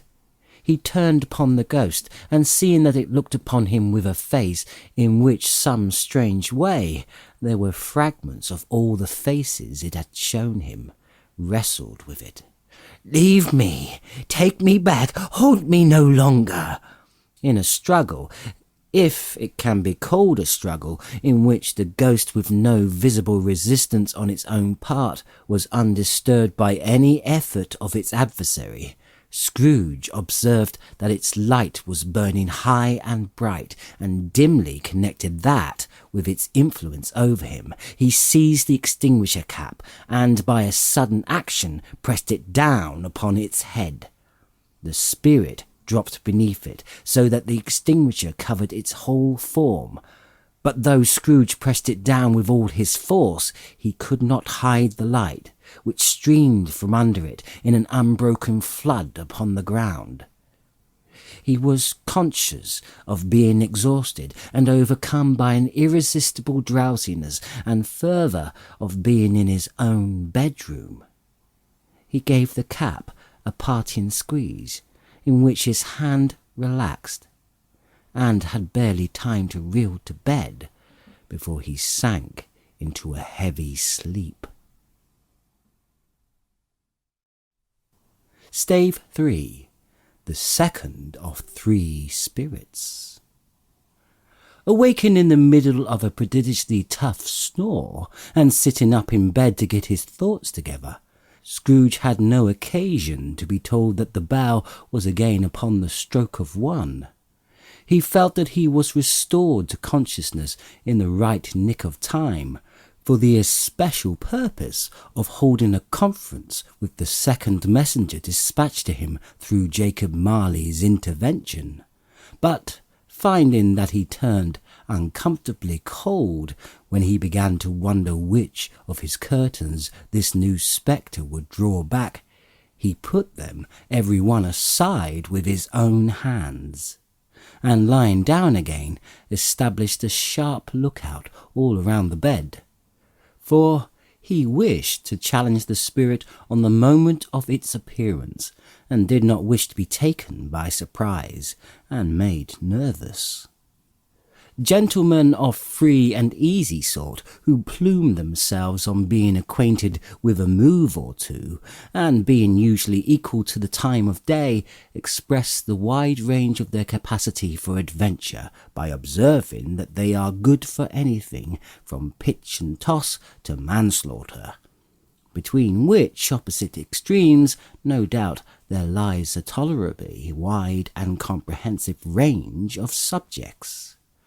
Without venturing for Scrooge quite as hardily as this, I don't mind calling on you to believe that he was ready for a good broad field of strange appearances, and that nothing between a baby and a rhinoceros would have astonished him very much.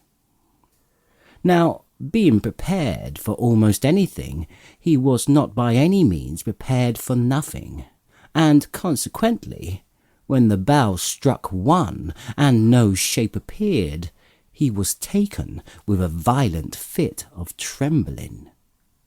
5 minutes, 10 minutes, a quarter past the hour went by, yet nothing came. All this time he lay upon his bed, the very core and centre of a blaze of ruddy light, which streamed upon it when the clock proclaimed the hour, and which, being only light, was more alarming than a dozen ghosts, as he was powerless to make out what it meant, or would be at, and was sometimes apprehensive that he might be, at that very moment, an interesting case of spontaneous combustion, without having the consolation of knowing it. At last, however, he began to think, as you or I would have thought at first, for it is always the person not in the predicament who knows what ought to have been done in it, and would unquestionably have done it too. At last, I say, he began to think that the source and secret of this ghostly light might be in the adjoining room, from whence, on further tracing it, it seemed to shine. This idea taking full possession of his mind, he got up softly and shuffled in his slippers to the door. The moment Scrooge's hand was on the lock, a strange voice called him by his name and bade him enter. He obeyed. It was his own room, there was no doubt about that, but it had undergone a surprising transformation. The walls and ceiling was so hung with living green that it looked like a perfect grove, and every part of which bright gleaming berries glistened. The crisp leaves of holly, mistletoe, and ivy reflected back the light, as if so many little mirrors had been scattered there, and such a mighty blaze went roaring up the chimney as that dull petrification of a hearth had never known in Scrooge's time, or Marley's, or for many and many a winter season gone. Heaped on the floor to form a kind of throne were turkeys, geese, game, poultry, brawn, great joints of meat, sucking pigs, long wreaths of sausages, mince pies, plum puddings, barrels of oysters, red-hot chestnuts, cherry-cheeked apples, juicy oranges, lustrous pears, immense 12th cakes, and seething bowls of punch that made the chamber dim with their delicious steam. In easy state upon his couch there sat a jolly giant, glorious to see, who bore a glowing torch in shape not unlike Plenty's horn, and held it up, high up, to shed its light on Scrooge as he came peeping round the door. "Come in," exclaimed the ghost. "Come in and know me better, man." Scrooge entered timidly and hung his head before this spirit. He was not the dog Scrooge he had been, and though the spirit's eyes were clear and kind, he did not like to meet them. "I am the ghost of Christmas Present," said the spirit. "Look upon me."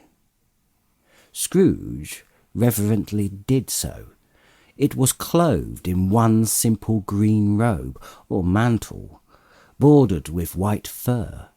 This garment hung so loosely on the figure that its capacious breast was bare, as if disdaining to be warded or concealed by any artifice.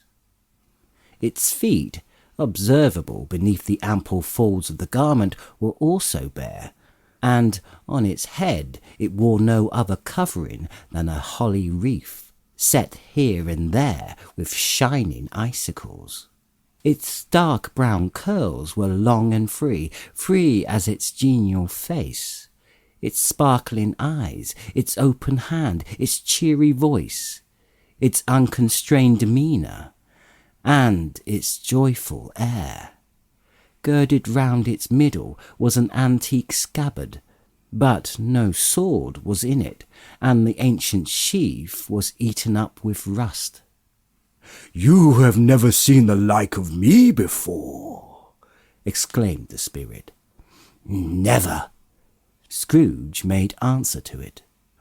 "Have never walked forth with the younger members of my family, meaning, for I am very young, have ever walked forth with my younger members of my family, meaning, for I am very young, my elder brothers born in these later years?" pursued the phantom. I don't think I have," said Scrooge. "I'm afraid I have not. Have you had many brothers, spirit?" "More than 1,800, said the ghost. "A tremendous family to provide for," muttered Scrooge. The ghost of Christmas Present rose. "Spirit," said Scrooge submissively, "conduct me where you will. I went forth last night on compulsion, and I learnt a lesson which is working now. Tonight, if you have aught to teach me, let me profit by it." "Touch my robe."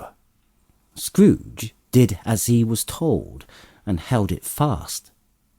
Holly, mistletoe, red berries, ivy, turkeys, geese, game, poultry, brawn, meat, pigs, sausages, oysters, pies, puddings, fruit, and punch, all vanished instantly. So did the room, the fire, the ruddy glow, the hour of night.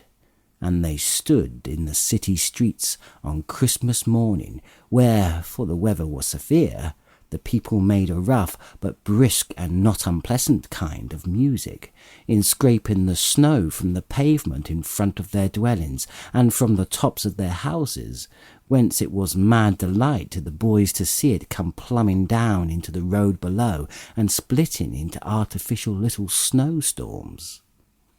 The house fronts looked black enough, and the windows blacker, contrasting with the smooth white sheet of snow upon the roofs, and with the dirtier snow upon the ground, which last deposit had been ploughed up in deep furrows by the heavy wheels of carts and waggons, furrows that crossed and recrossed each other hundreds of times where the great streets branched off and made intricate channels hard to trace in the thick yellow mud and icy water. The sky was gloomy, and the shortest streets were choked up with dingy mist, half thawed, half frozen, whose heavier particles descended in a shower of sooty atoms, as if all the chimneys in Great Britain had, by one consent, caught fire, and were blazing away to their dear hearts' content.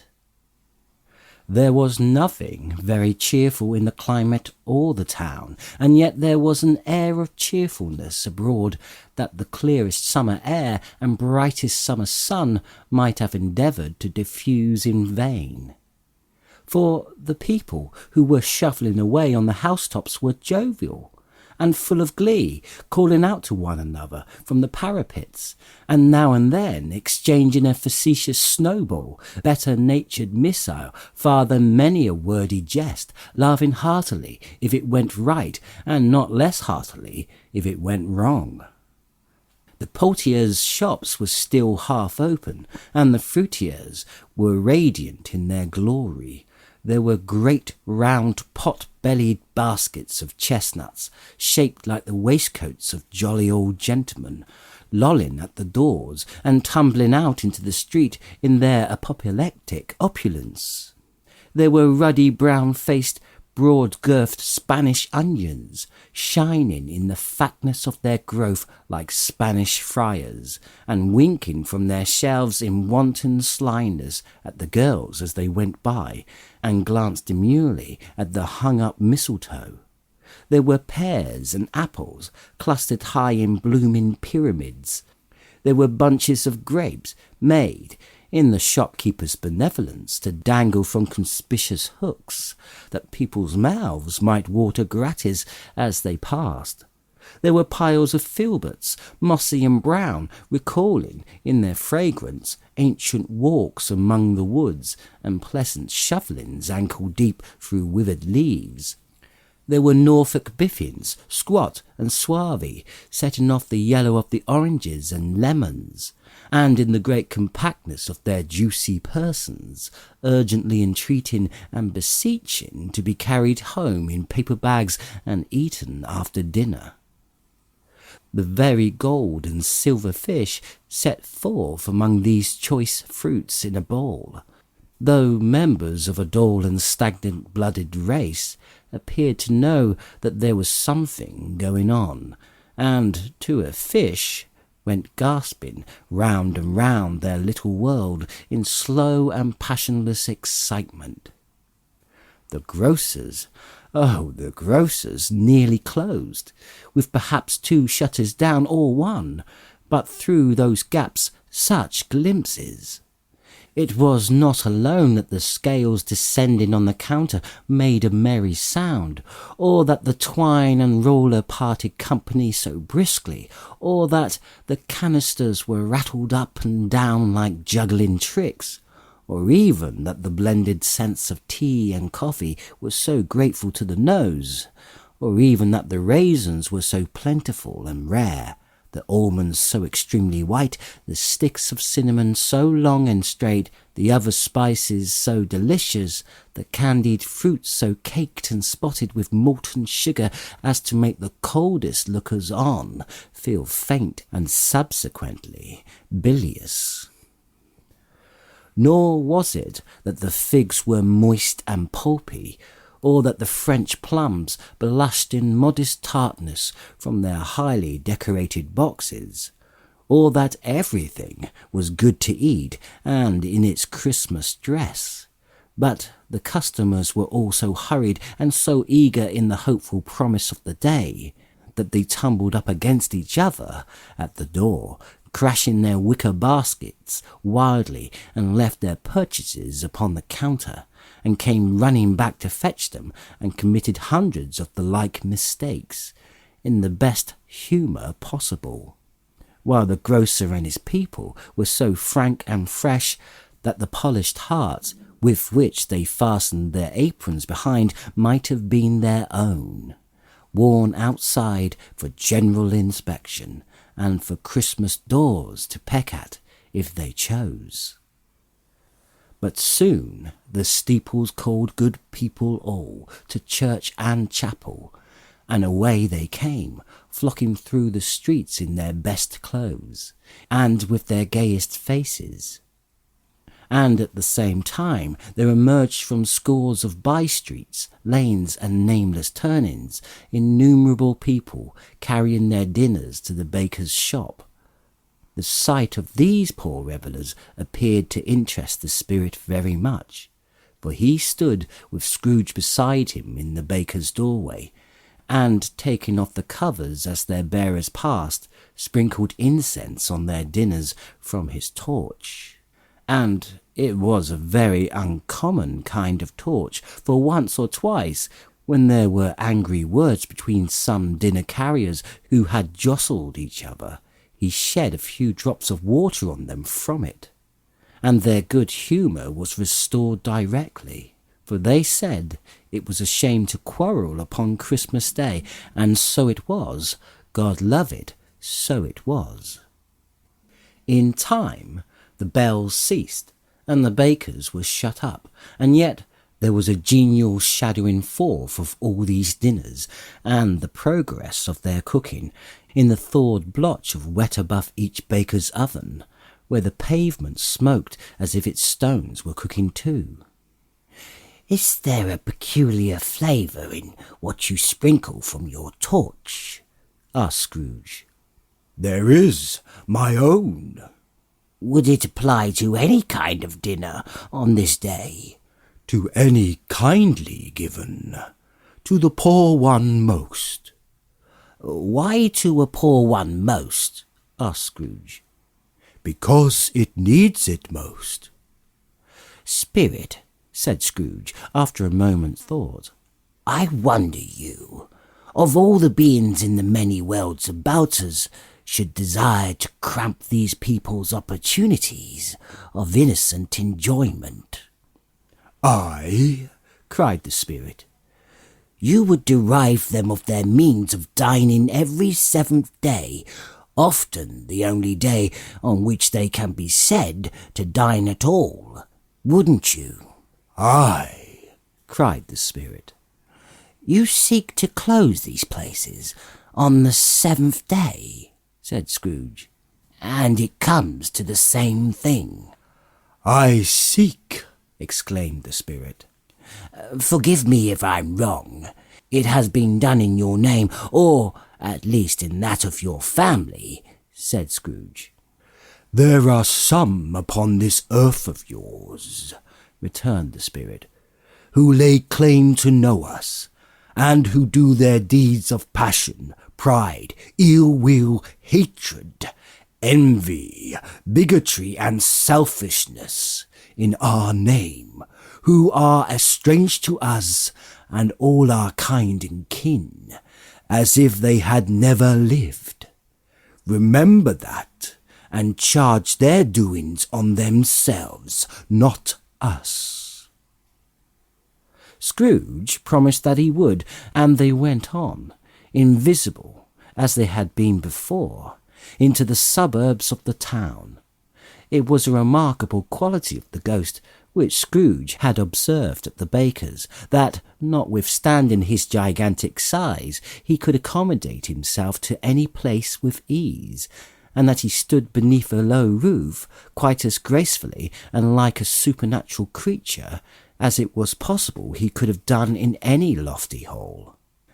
And perhaps it was the pleasure the good spirit had in showing off this power of his, or else it was his kind, generous, hearty nature, and his sympathy with all poor men that led him straight to Scrooge's clerk, for there he went and took Scrooge with him, holding his robe, and on the threshold of the door the spirit smiled and stopped to bless Bob Cratchit's dwelling with the sprinkle of his torch. Think of that! Bob had but 15 bob a week himself. He pocketed on Saturdays but 15 copies of his Christian name, and yet the ghost of Christmas present blessed his 4-roomed house.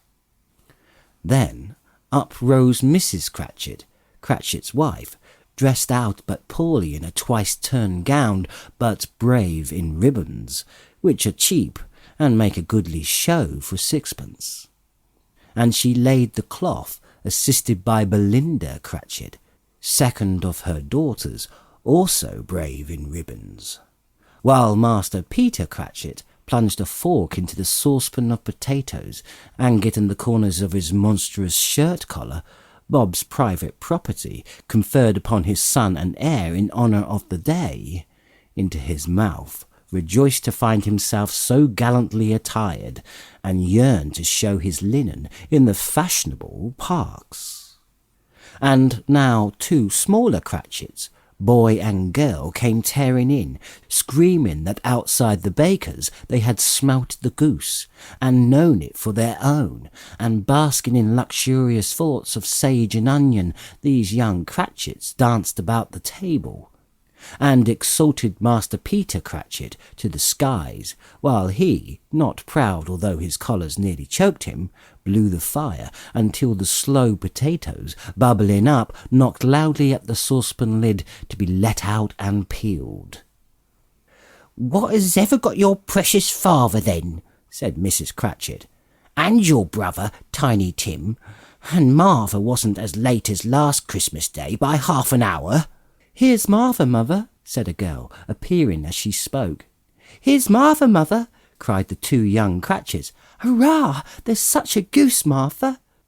"Why, bless your heart alive, my dear, how late are you?" said Mrs. Cratchit, kissing her a dozen times, and taking off her shawl and bonnet for her with officious zeal. "We had a deal of work to finish up last night," replied the girl, "and had to clear away this morning, mother." "Well, never mind, so long as you've come," said Mrs. Cratchit. "Sit down before the fire, my dear, and have a warm. God bless ye." "No, no, there's father coming," cried the 2 young Cratchits, who were everywhere at once. "Hide, Martha, hide." So Martha hid herself, and in came little Bob, the father, with at least 3 feet of comforter, exclusive of the fringe, hanging down before him, and his threadbare clothes darned up and brushed to look seasonable, and Tiny Tim upon his shoulder. Alas for Tiny Tim! He bore a little crutch, and had his limbs supported by an iron frame. "Why, where's our Martha?" cried Bob Cratchit, looking round. "Not coming," said Mrs. Cratchit. "Not coming?" said Bob, with a sudden declension in his high spirits, for he had been Tim's blood horse all the way from church, and had come home rampant. "Not coming upon Christmas Day?" Martha didn't like to see him disappointed, if it were only in joke, so she came out prematurely from behind the closet door and ran into his arms, while the 2 young Cratchits hustled Tiny Tim and bore him off into the wash-house, that he might hear the pudding singing in the copper. "And how did little Tim behave?" asked Mrs. Cratchit, when she had rallied Bob on his credulity, and Bob had hugged his daughter to his heart's content. "As good as gold," he said, "and better. Somehow he gets thoughtful, sitting by himself so much, and thinks the strangest things you ever heard. He told me, coming home, that he hoped the people saw him in the church because he was a cripple, and it might be pleasant to them to remember upon Christmas Day who made lame beggars walk and blind men see." Bob's voice was tremulous as he told them this, and trembled more when he said that Tiny Tim was growing strong and hearty. His active little crutch was heard upon the floor, and back came Tiny Tim before another word was spoken, escorted by his brother and sister to his stall before the fire. And while Bob, turning up his cuffs, as if, poor fellow, they were capable of being more shabby, compounded some hot mixture in a jug with gin and lemons, and stirred it round and round, and put it on the hob to simmer, Master Peter and the 2 ubiquitous young children went to fetch the goose, with which they soon returned in high procession. Such a bustle ensued that you might have thought a goose the rarest of all birds, a feathered phenomenon to which a black swan was a matter of course, and in truth it was something very like it in that house.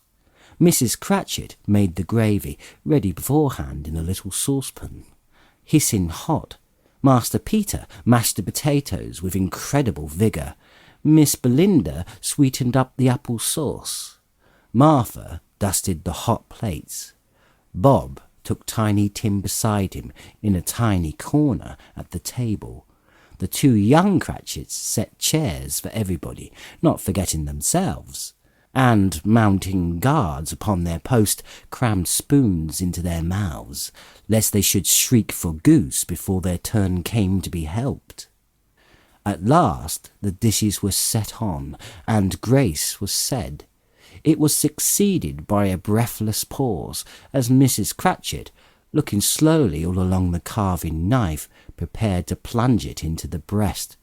But when she did, and when the long-expected gush of stuffing issued forth, one murmur of delight arose all around the board, and even Tiny Tim, excited by the two young Cratchits, beat the table with the handle of his knife and freely cried, "Hurrah!"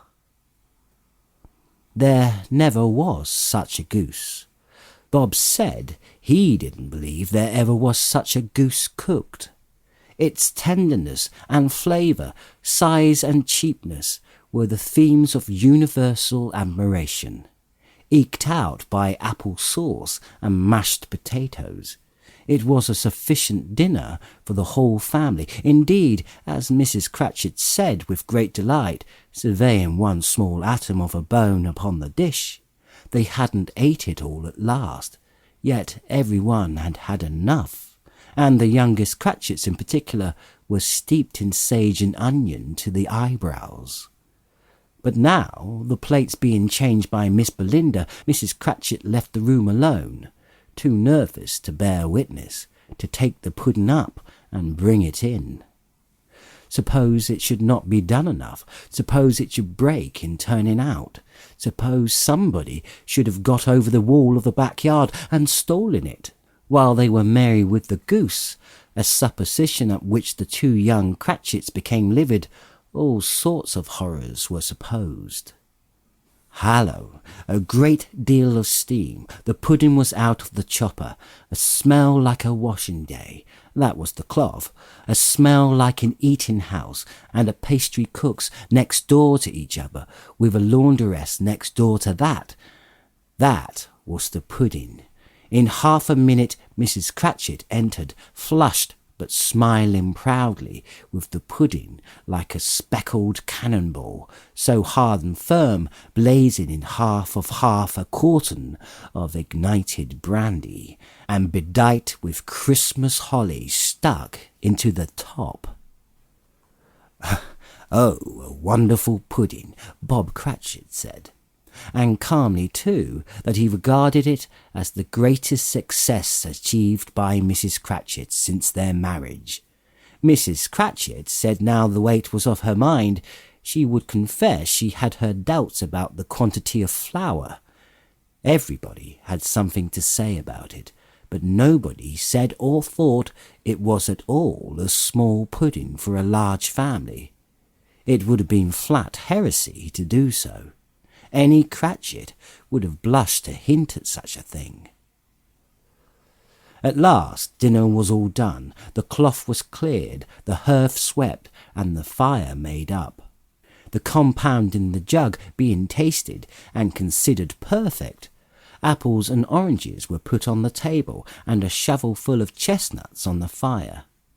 Then all the Cratchit family drew round the hearth in what Bob Cratchit called a circle, meaning half a one, and at Bob Cratchit's elbow stood the family display of glass, 2 tumblers and a custard cup without a handle. These held the hot stuff from the jug, however, as well as golden goblets would have done, and Bob served it out with beaming looks, while the chestnuts on the fire sputtered and cracked noisily. Then Bob proposed. A Merry Christmas to all of us, my dears. God bless us. Which all the family re-echoed. God bless us, everyone, said Tiny Tim, the last of all. He sat very close to his father's side upon his little stool. Bob held his withered little hand in his, as if he loved the child, and wished to keep him by his side, and dreaded that he might be taken from him. Spirit, said Scrooge, with an interest he had never felt before, tell me if Tiny Tim will live. I see a vacant seat, replied the ghost, in the poor chimney corner, and a crutch without an owner, carefully preserved. If these shadows remain unaltered by the future, the child will die. No, no, said Scrooge. Oh, no, kind spirit. Say he will be spared. If these shadows remain unaltered by the future, none other of my race will find him here. What then? If he be like to die, he had better do it, and decrease the surplus population. Scrooge hung his head to hear his own words quoted by the spirit, and was overcome with penitence and grief. Man, said the ghost, if man you be in heart, not adamant, forbear that wicked cant until you have discovered what the surplus is, and where it is. Will you decide what men shall live, what men shall die? It may be that in the sight of heaven you are more worthless and less fit to live than millions like this poor man's child. O God, to hear the insect on the leaf pronouncing on the too much life among his hungry brothers in the dusk. Scrooge bent before the ghost's rebuke, and trembling cast his eyes upon the ground. But he raised them speedily on hearing his own name. Mr. Scrooge, said Bob, I give you Mr. Scrooge, the founder of the feast. The founder of the feast indeed, cried Mrs. Cratchit, reddening. I wish I had him here. I'll give him a piece of my mind to feast upon, and I hope he'd have a good appetite for it. My dear, said Bob, the children, Christmas Day. It should be Christmas Day, I am sure, she said, on which one drinks the health of such an odious, stingy, hard, unfeeling man as Mr. Scrooge. You know he is, Robert. Nobody knows it better than you do, poor fellow. My dear, was Bob's mild answer, Christmas Day. I'll drink his health for your sake, and the day's, said Mrs. Cratchit. Not for his. Long life to him, a Merry Christmas and Happy New Year. He'll be very merry and very happy, I have no doubt. The children drank the toast after her. It was the first of their proceedings which had no heartiness. Tiny Tim drank it last of all, but didn't care twopence for it. Scrooge was the ogre of the family. The mention of his name cast a dark shadow on the party, which was not dispelled for a full 5 minutes. After it had passed away, they were 10 times merrier than before, from the mere relief of Scrooge the Baleful being done with. Bob Cratchit told them how he had a situation in his eye for Master Peter, which would bring in, if obtained, full 5 and 6pence weekly. The 2 young Cratchits laughed tremendously at the idea of Peter's being a man of business, and Peter himself looked thoughtfully at the fire from between his collars, as if he were deliberating what particular investments he should favour when he came into the receipt of that bewildering income. Martha, who was a poor apprentice at the milliner's, told them what kind of work she had to do, and how many hours she worked at a stretch, and how she meant to lie abed tomorrow morning for a good long rest. tomorrow being a holiday she passed at home. Also, how she had seen a countess and lord some days before, and how the lord was much about as tall as Peter, at which Peter pulled up his collar so high that you could not have seen his head if you had been there.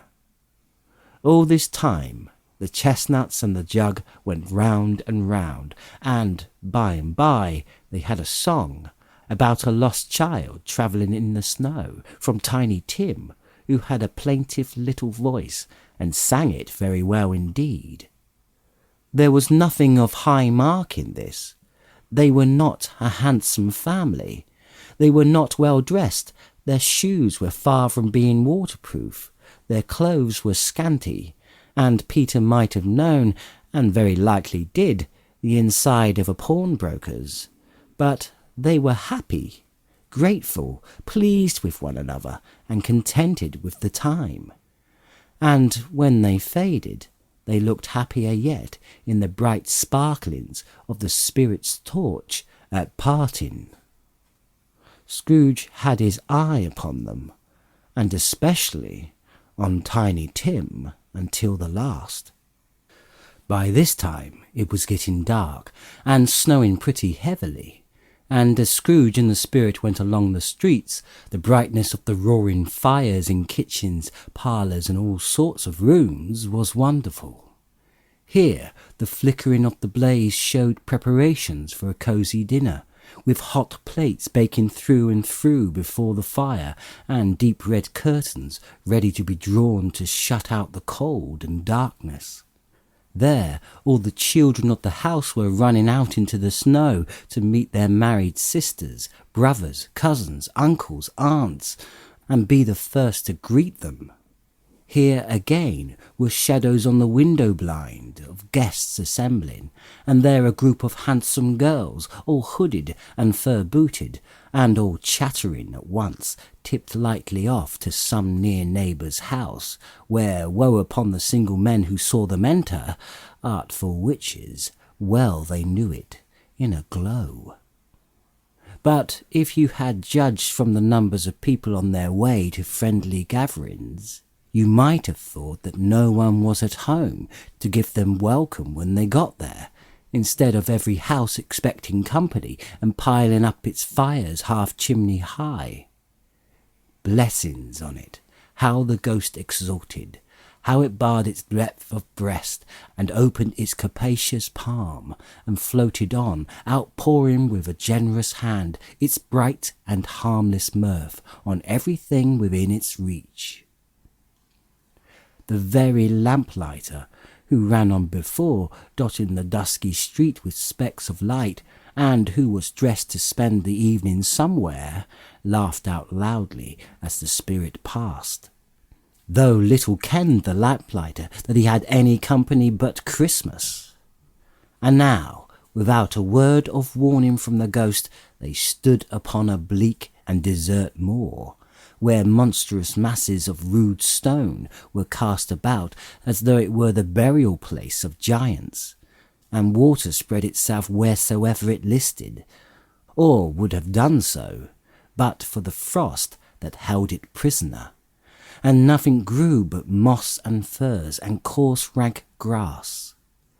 Down in the west the setting sun had left a streak of fiery red which glared upon the desolation for an instant, like a sullen eye, and frowning lower, lower yet, was lost in the thick gloom of the darkest night.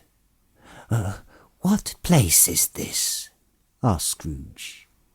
"A place where miners live, who labour in the bowels of the earth.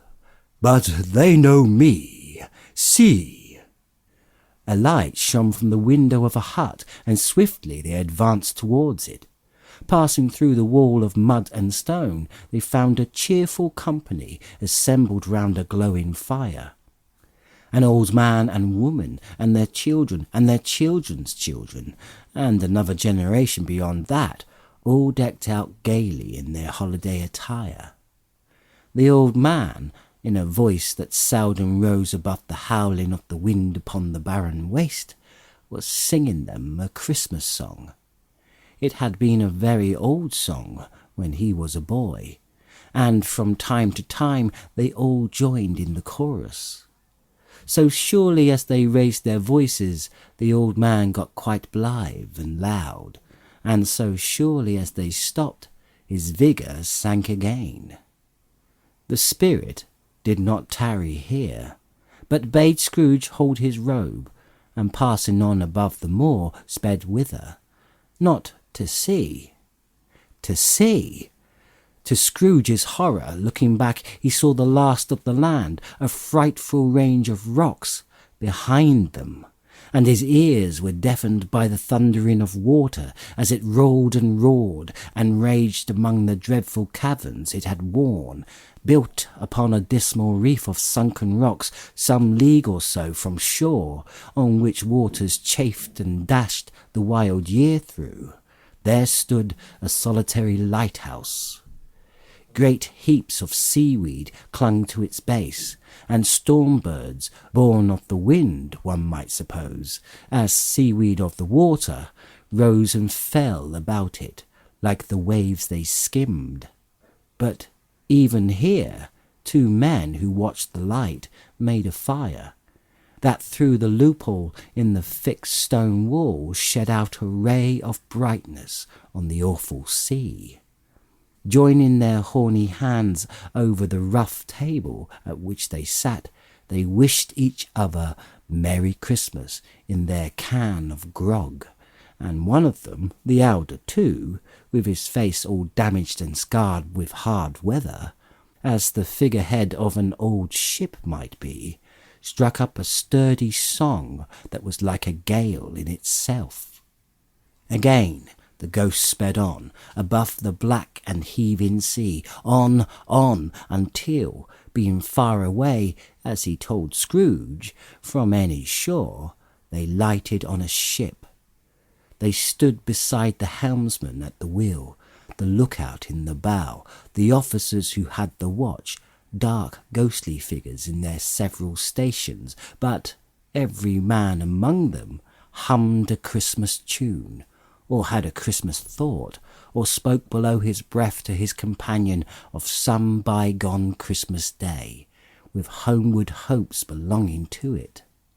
And every man on board, waking or sleeping, good or bad, had had a kinder word for another on that day, than on any day in the year, and had shared in some extent in its festivities, and had remembered those he cared for at a distance, and had known that they delighted to remember him.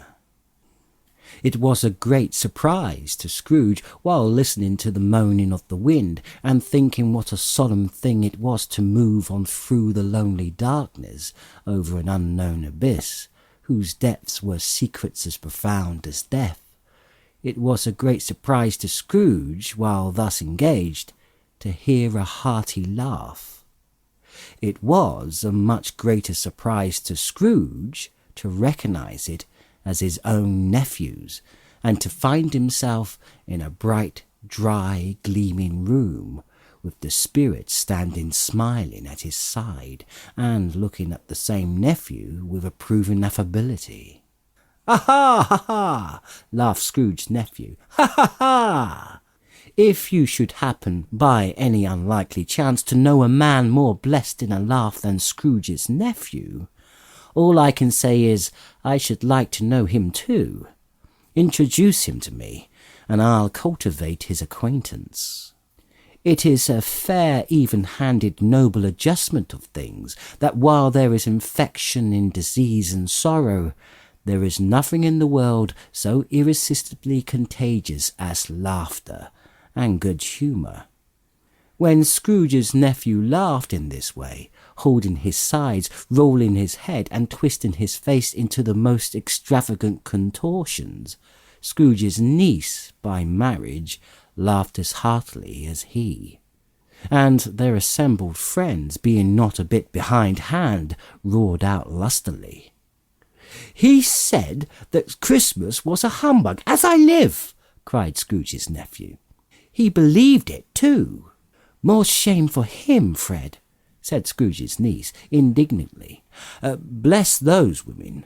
They never do anything by halves. They are always in earnest. She was very pretty, exceedingly pretty, with a dimpled, surprised-looking capital face, a ripe little mouth that seemed made to be kissed, as no doubt it was, all kinds of good little dots about her chin that melted into one another when she laughed, and the sunniest pair of eyes you ever saw in any little creature's head. Altogether, she was what you would have called provoking, you know, but satisfactory, too. Oh, perfectly satisfactory. "He's a comical old fellow," said Scrooge's nephew. "That's the truth, and not so pleasant as he might be. However, his offences carry their own punishment, and I have nothing to say against him." "I am sure he is very rich, Fred," hinted Scrooge's niece. "At least you always tell me so." "What of that, my dear?" "His wealth is of no use to him. He doesn't do any good with it. He doesn't make himself comfortable with it.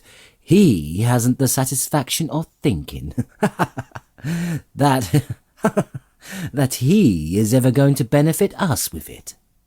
"I have no patience with him," observed Scrooge's niece.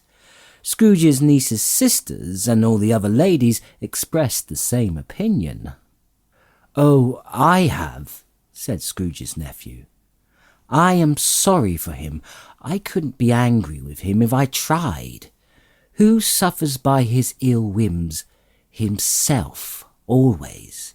Here, he takes it into his head to dislike us, and he won't come and dine with us. What's the consequence? He doesn't lose much of a dinner." "Indeed, I think he loses a very good dinner," interrupted Scrooge's niece. Everybody else said the same, and they must be allowed to have been competent judges, because they had just had dinner, and with the dessert upon the table were clustered round the fire by lamplight.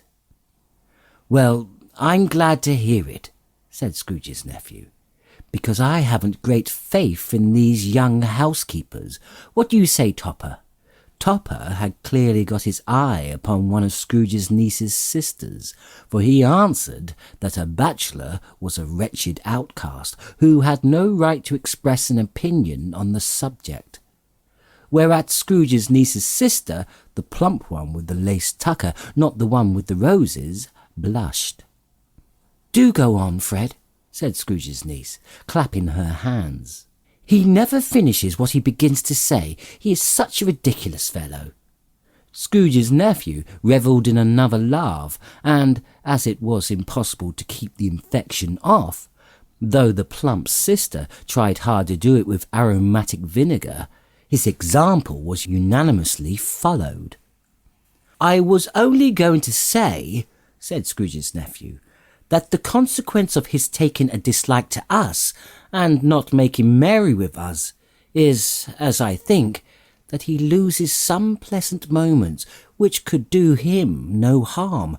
I am sure he loses pleasanter companions than he can find in his own thoughts, either in his mouldy old office or his dusty chambers.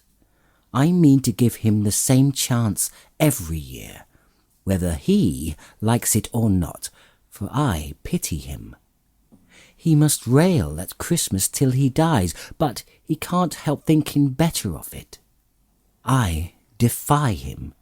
If he finds me going there, in good temper, year after year, and saying, 'Uncle Scrooge, how are you?'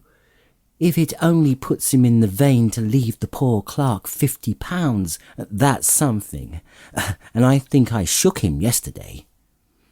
It was their turn to laugh now at the notion of his shaking Scrooge, but being thoroughly good-natured and not much caring what they laughed at, so that they laughed at any rate, he encouraged them in their merriment, and passed the bottle joyously. After tea they had some music, for they were a musical family and knew what they were about. When they sung a glee or catch, I can assure you, especially Topper, who could growl away in the bass like a good one, and never swell the large veins in his forehead or get red in the face over it. Scrooge's niece played well upon the harp, and played among other tunes a simple little air, a mere nothing, you might learn to whistle it in 2 minutes, which had been familiar to the child who fetched Scrooge from the boarding school, as he had been reminded by the ghost of Christmas past. When this strain of music sounded, all the things that the ghost had shown him came upon his mind. He softened more and more, and thought that if he could have listened to it often, years ago, he might have cultivated the kindnesses of his life into his own happiness with his own hands, without resorting to the sexton's spade that buried Jacob Marley. But they didn't devote the whole evening to music. After a while they played at forfeits, for it is good to be children sometimes, and never better than at Christmas, when its mighty founder was a child himself. Stop. There was first a game of blind man's bluff. Of course there was. And I no more believe that Topper was really blind than I believe he had eyes in his boots. My opinion is that it was a done thing between him and Scrooge's nephew, and that the ghost of Christmas Present knew it. The way he went after that plump sister in the lace tucker was an outrage on the credulity of human nature, knocking down the fire irons, tumbling over the chairs, bumping against the piano, smothering himself among the curtains. Wherever she went, there he went. He always knew where the plump sister was. He wouldn't catch anybody else. If you had fallen up against him, as some of them did, on purpose, he would have made a feint of endeavouring to seize you, which would have been an affront to your understanding, and would instantly have sidled off in the direction of the plump sister. She often cried out that it wasn't fair, and it really was not. But when at last he caught her, when, in spite of all her silken rustlings and her rapid flutterings past him, he got her into a corner whence there was no escape, then his conduct was the most execrable. For his pretending not to know her, his pretending that it was necessary to touch her headdress, and further to assure himself of her identity by pressing a certain ring upon her finger and a certain chain about her neck, was vile, monstrous. No doubt she told him her opinion of it, when, another blind man being in office, they were so very confidential together behind the curtains. Scrooge's niece was not one of the blind men's bluff party, but was made comfortable with a large chair and a footstool in a snug corner where the ghost and Scrooge were close behind her.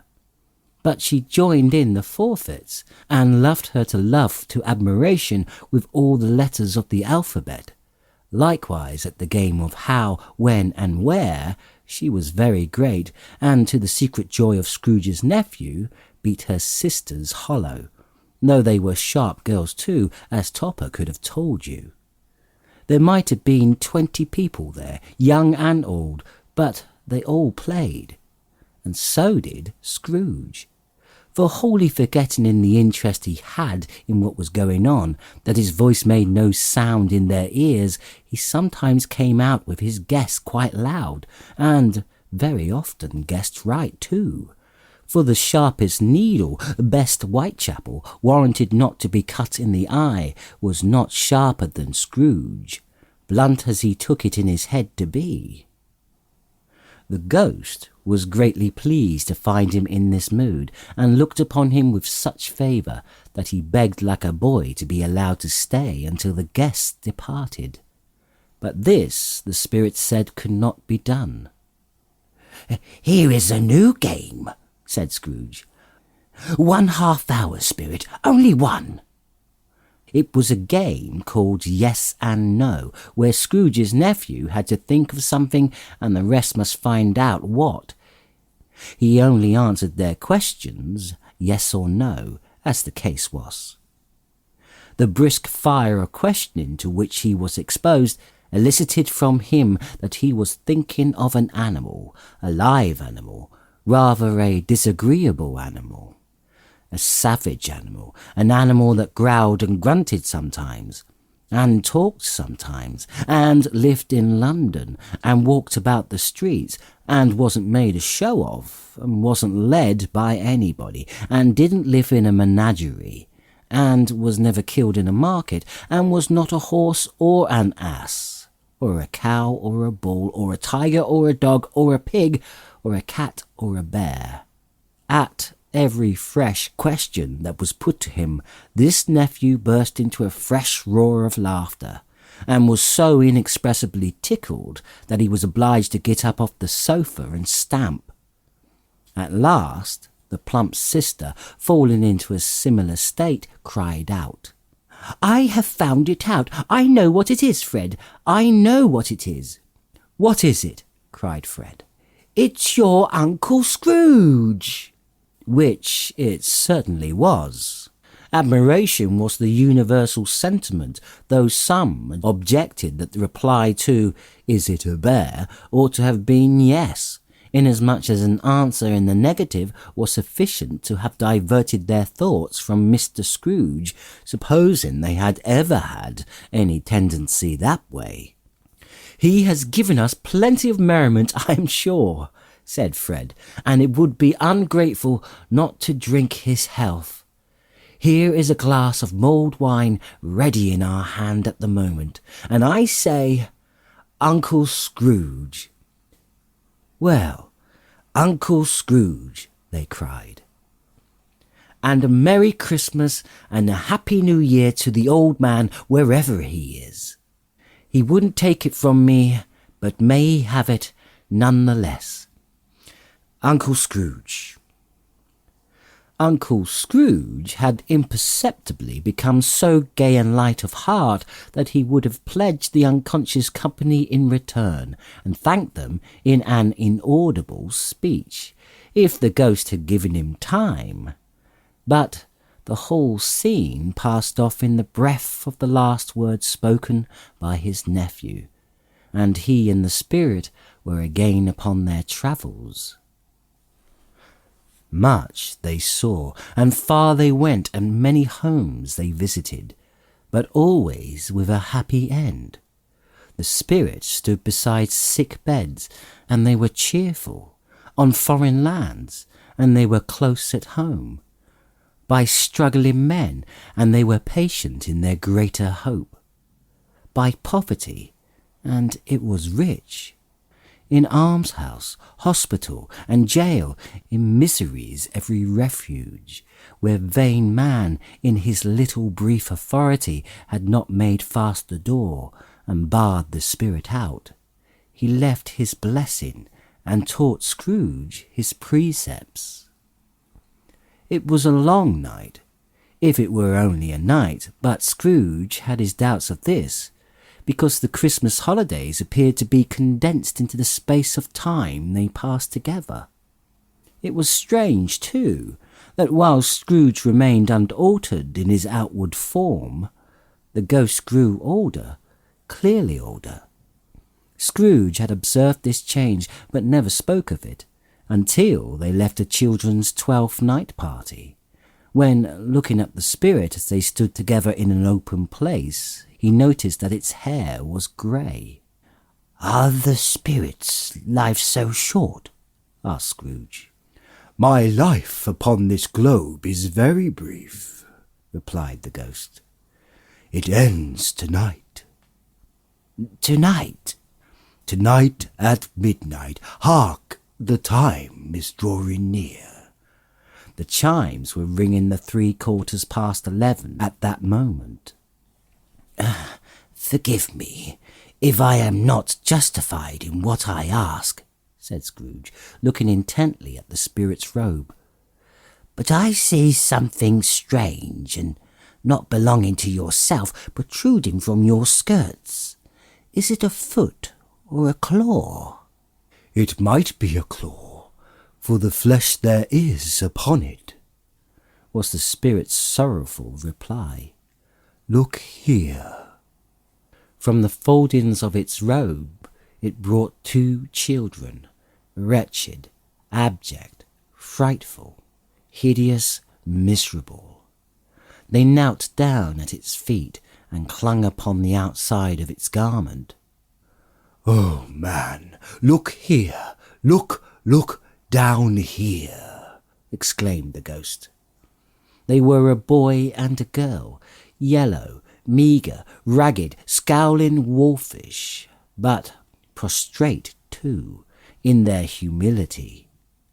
Where graceful youth should have filled their features out and touched them with its freshest tints, a scale and shriveled hand like that of age had pinched and twisted them and pulled them into shreds.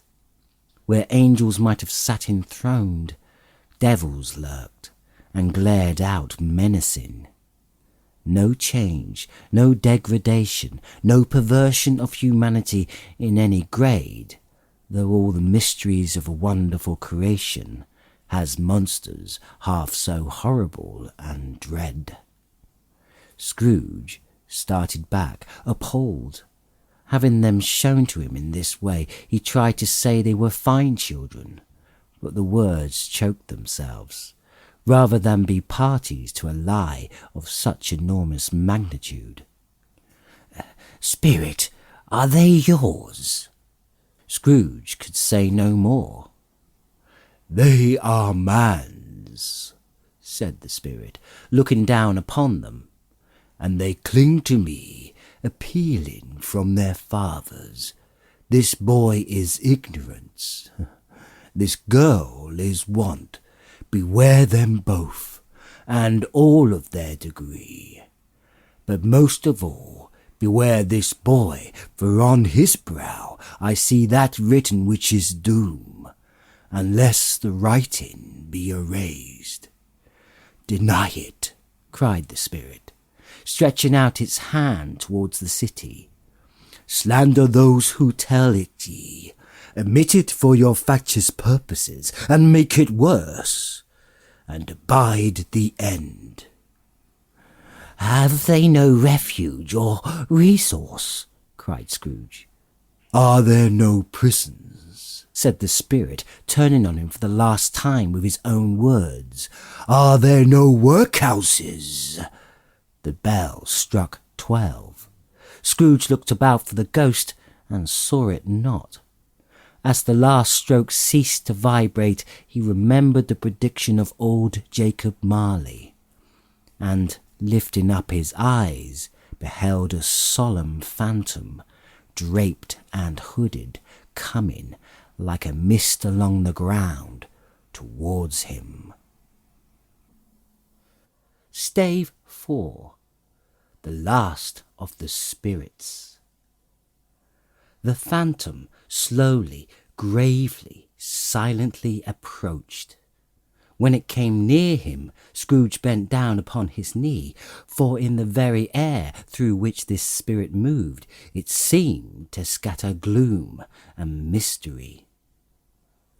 It was shrouded in a deep black garment which concealed its head, its face, its form, and left nothing of it visible save one outstretched hand.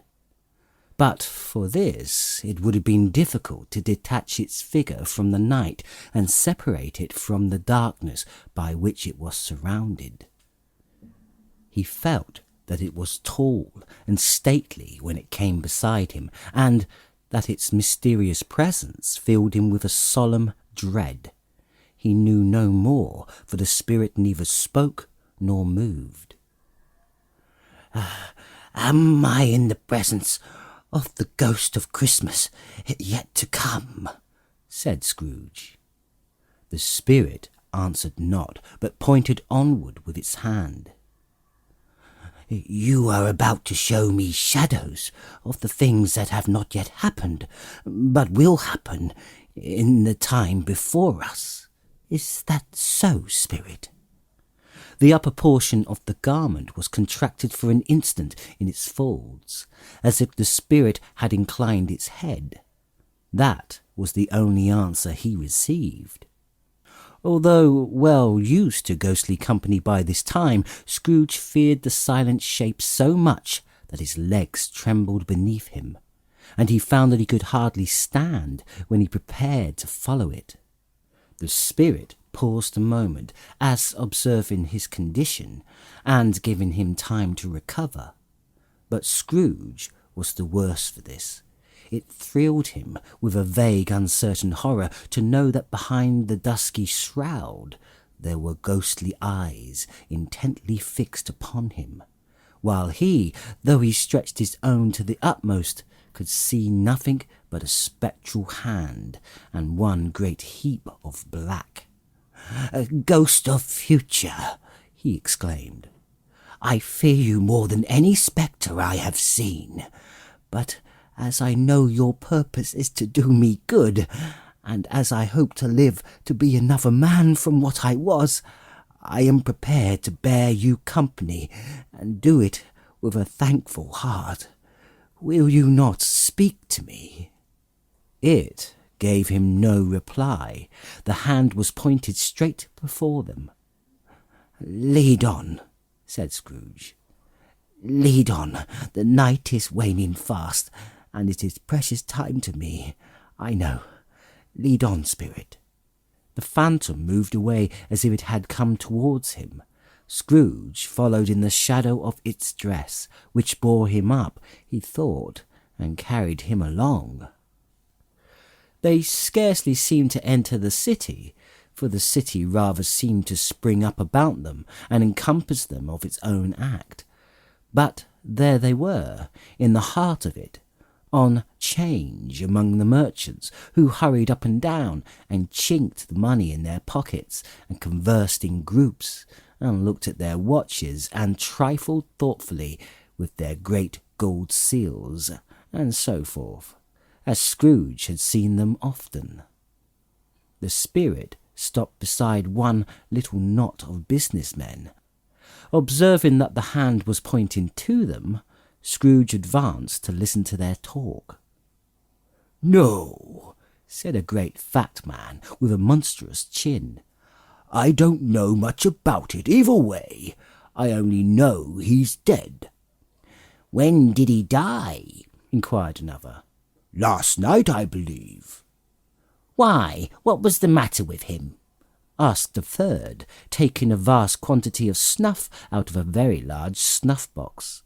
"I thought he'd never die."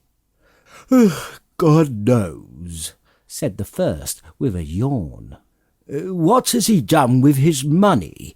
asked a red-faced gentleman with a pendulous excrescence on the end of his nose that shook like the gills of a turkey-cock. "I haven't heard," said the man with the large chin, yawning again. "Left it to his company, perhaps. He hasn't left it to me, that's all I know." This pleasantry was received with a general laugh. "It's likely to be a very cheap funeral," said the same speaker, "for upon my life I don't know of anybody to go to it. Suppose we make up a party and volunteer?" "I don't mind going if a lunch is provided," observed the gentleman with the excrescence on his nose. "But I must be fed if I make one." Another laugh. "Well, I am the most disinterested among you, after all," said the first speaker, "for I never wear black gloves, and I never eat lunch. But I'll offer to go, if anybody else will. When I come to think of it, I'm not at all sure that I wasn't his most particular friend, for we used to stop and speak whenever we met. Bye-bye."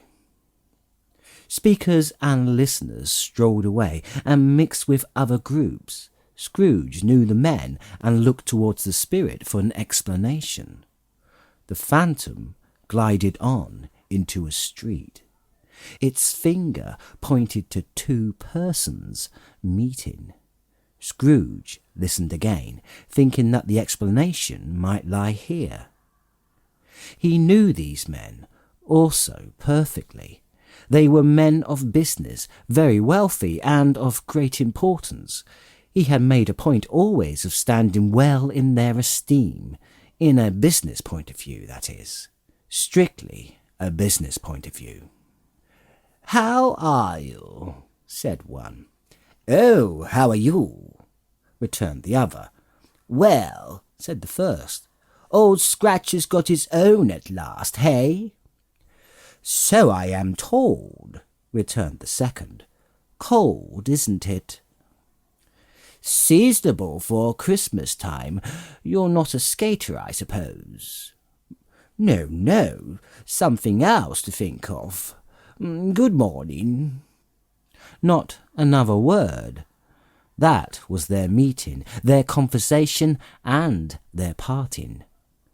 Scrooge was at first inclined to be surprised that the spirit should attach importance to conversations apparently so trivial. But feeling assured that they must have some hidden purpose, he set himself to consider what it was likely to be. They could scarcely be supposed to have any bearing on the death of Jacob, his old partner, for that was past, and this ghost province was the future.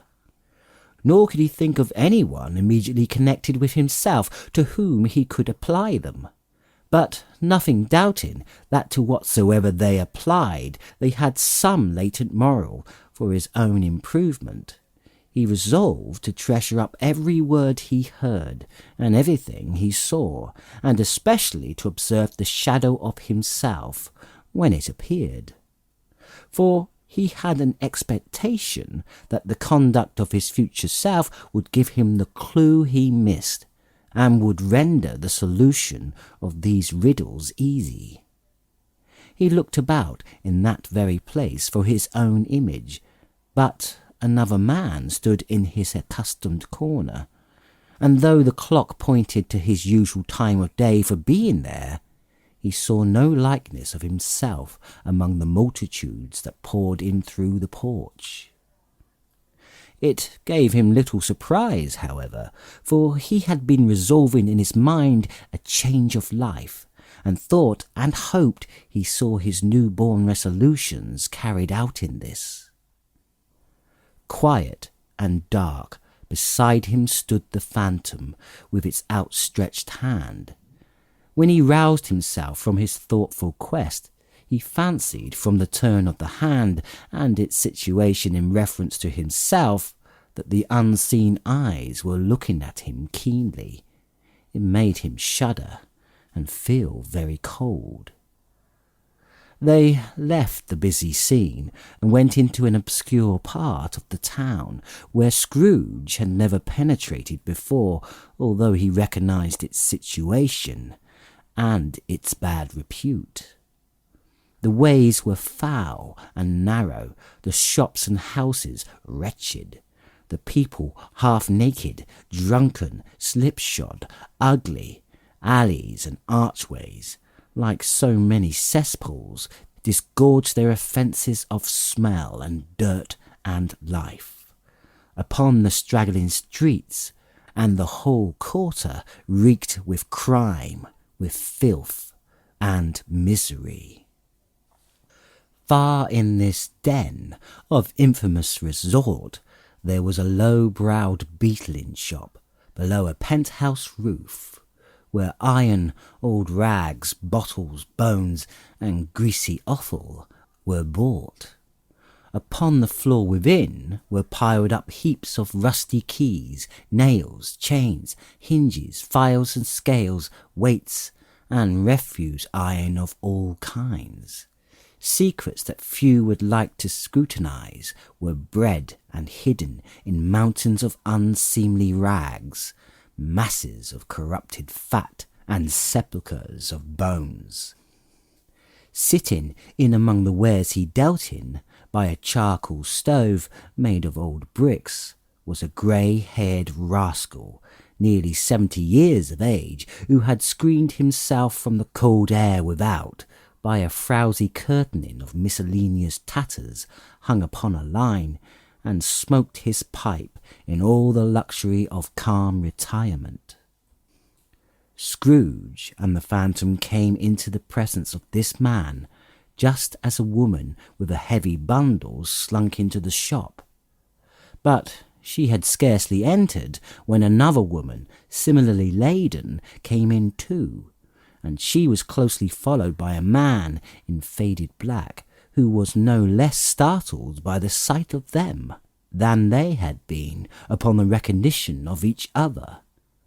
After a short period of blank astonishment, in which the old man with the pipe had joined them, they all three burst into a laugh. "Let the charwoman alone be the first," cried she who had entered first. "Let the laundress alone be the second, and let the undertaker's man alone be the third. Look here, old Joe, here's a chance. If we haven't all three met here without meaning it." "You couldn't have met in a better place," said old Joe, removing his pipe from his mouth. "Come into the parlour. You were made free of it long ago, you know, and the other two ain't strangers. Stop till I shut the door of the shop. Ah, how it screaks! There ain't such a rusty bit of metal in the place as its own hinges, I believe, and I'm sure there's no such old bones here as mine. We're all suitable to our calling. We're well matched. Come into the parlour. Come into the parlour." The parlour was the space behind the screen of rags. The old man raked the fire together with an old stair rod, and having trimmed his smoky lamp, for it was night, with the stem of his pipe, put it in his mouth again.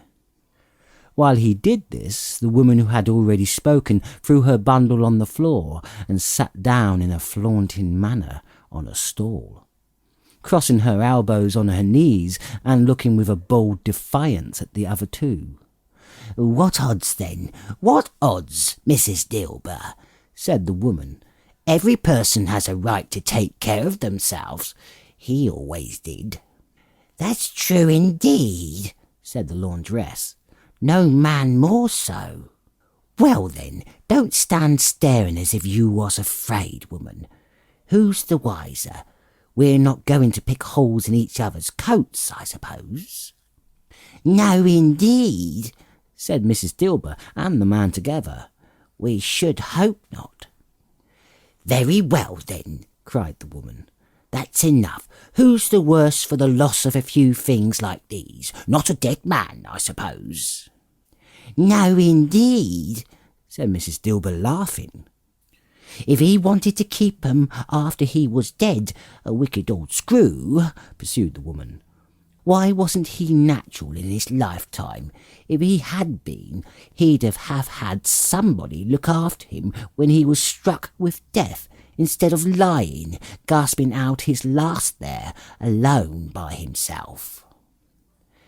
"It's the truest word that ever was spoke," said Mrs. Dilber.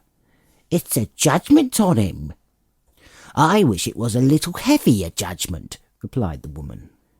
"And it should have been, you may depend upon it, if I could have laid my hands upon anything else.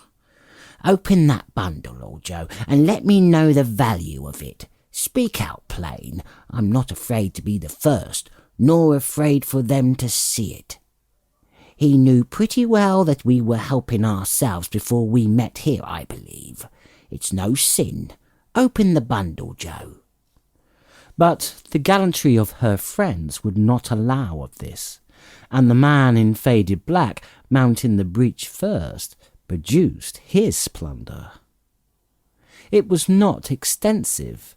A seal or two, a pencil case, a pair of sleeve buttons, and a brooch of no great value were all. They were severally examined and appraised by old Joe, who chalked the sums he was disposed to give for each upon the wall, and added them up into a total when he found there was nothing more to come. "That's your account," said Joe, and I wouldn't give another sixpence if I was to be boiled for doing it. Who's next?" Mrs. Dilber was next.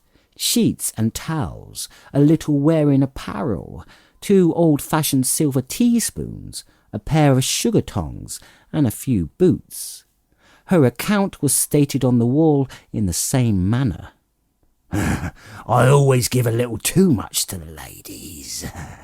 It's a weakness of mine, and that's the way I ruin myself," said old Joe.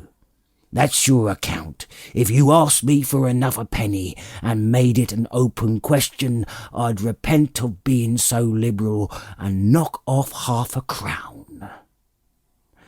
"And now undo my bundle, Joe," said the first woman. Joe went down on his knees for the greater convenience of opening it, and, having unfastened a great many knots, dragged out a large and heavy roll of some dark stuff. "What you call this?" said Joe. "Bed curtains?" "Ha!" returned the woman, laughing and leaning forward on her crossed arms. "Bed curtains? You don't mean to say you took 'em down, rings and all, with him lying there?" "Yes, I do," replied the woman. "And why not?" "You were born to make your fortune, and you'll certainly do it." "I certainly shan't hold my hand when I can get anything in it by reaching it out, for the sake of such a man as he was, I promise you, Joe," returned the woman coolly. "Don't drop that oil upon the blankets now." "His blankets?" asked Joe. "Who else's, do you think?" replied the woman. "He isn't likely to take cold without 'em, I dare say." I hope he didn't die of anything catching, eh? said old Joe, stopping in his work and looking up. Don't you be afraid of that, returned the woman. I ain't so fond of his company that I'd loiter about him for such things, if he did. You may look through that shirt till your eyes ache, but you won't find a hole in it, nor a threadbare place. It's the best he had, and a fine one, too. They'd have wasted it, if it hadn't been for me. What do you call wasting of it? Asked old Joe. Putting it on him to be buried in, to be sure, replied the woman, with a laugh. Somebody was fool enough to do it, but I took it off again. If calico ain't good enough for such a purpose, it isn't good enough for anything. It's quite as becoming to the body. He can't look uglier than he did in that one. Scrooge listened to this dialogue in horror. As they sat grouped about their spoil, in the scanty light afforded by the old man's lamp, he viewed them with a detestation and disgust, which could hardly have been greater, though they had been obscure demons marketing the corpse itself. Laughed the same woman, when old Joe, producing a flannel bag with money in it, told out their several gains upon the ground. This is the end of it, you see. He frightened every one away from him when he was alive, to profit us when he was dead. Spirit, said Scrooge, shuddering from head to foot. I see the case of this unhappy man might be my own. My life tends that way now. Merciful heaven, what is this? He recoiled in terror, for the scene had changed, and now he almost touched a bed, a bare, uncurtained bed, on which beneath a ragged sheet there lay a something covered up, which, though it was dumb, announced itself in an awful language. The room was very dark, too dark to be observed with any accuracy, though Scrooge glanced around it in obedience to a secret impulse, anxious to know what kind of room it was. A pale light rising in the outer air fell straight upon the bed, and on it, plundered and bereft, unwatched, unwept, uncared for, was the body of this man. Scrooge glanced towards the phantom. Its steady hand was pointed to the head. The cover was so scarcely adjusted that the slightest raising of it, the motion of a finger upon Scrooge's part, could have disclosed the face. He thought of it, felt how easy it would be to do, and longed to do it, but had no more power to withdraw the veil than to dismiss the spectre at his side. O cold, cold, rigid, dreadful death, set up thine altar here, and dress it with such terrors as thou hast at thy command, for this is thy dominion. But of the loved, revered, and honoured head thou canst not turn one hair to thy dread purposes, or make one feature odious. It is not that the hand is heavy and will fall down when released.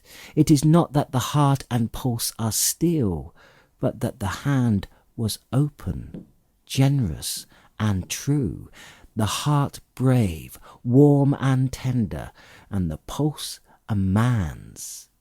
Strike, shadow, strike, and see his good deeds springing from the wound, to sow the world with life immortal. No voice pronounced these words in Scrooge's ears, and yet he heard them when he looked upon the bed. He thought, if this man could be raised up now, what would be his foremost thoughts? Avarice, hard dealing, griping cares. They have brought him to a rich end, truly. He lay in the dark, empty house, with not a man, a woman, or a child to say that he was kind to me in this or that, and for the memory of one kind word I will be kind to him. A cat was tearing at the door, and there was a sound of gnawing rats beneath the hearthstone. What they wanted in the room of death, and why they were so restless and disturbed, Scrooge did not dare to think. "Spirit," he said, "this is a fearful place. In leaving it, I shall not leave its lesson. Trust me. Let us go."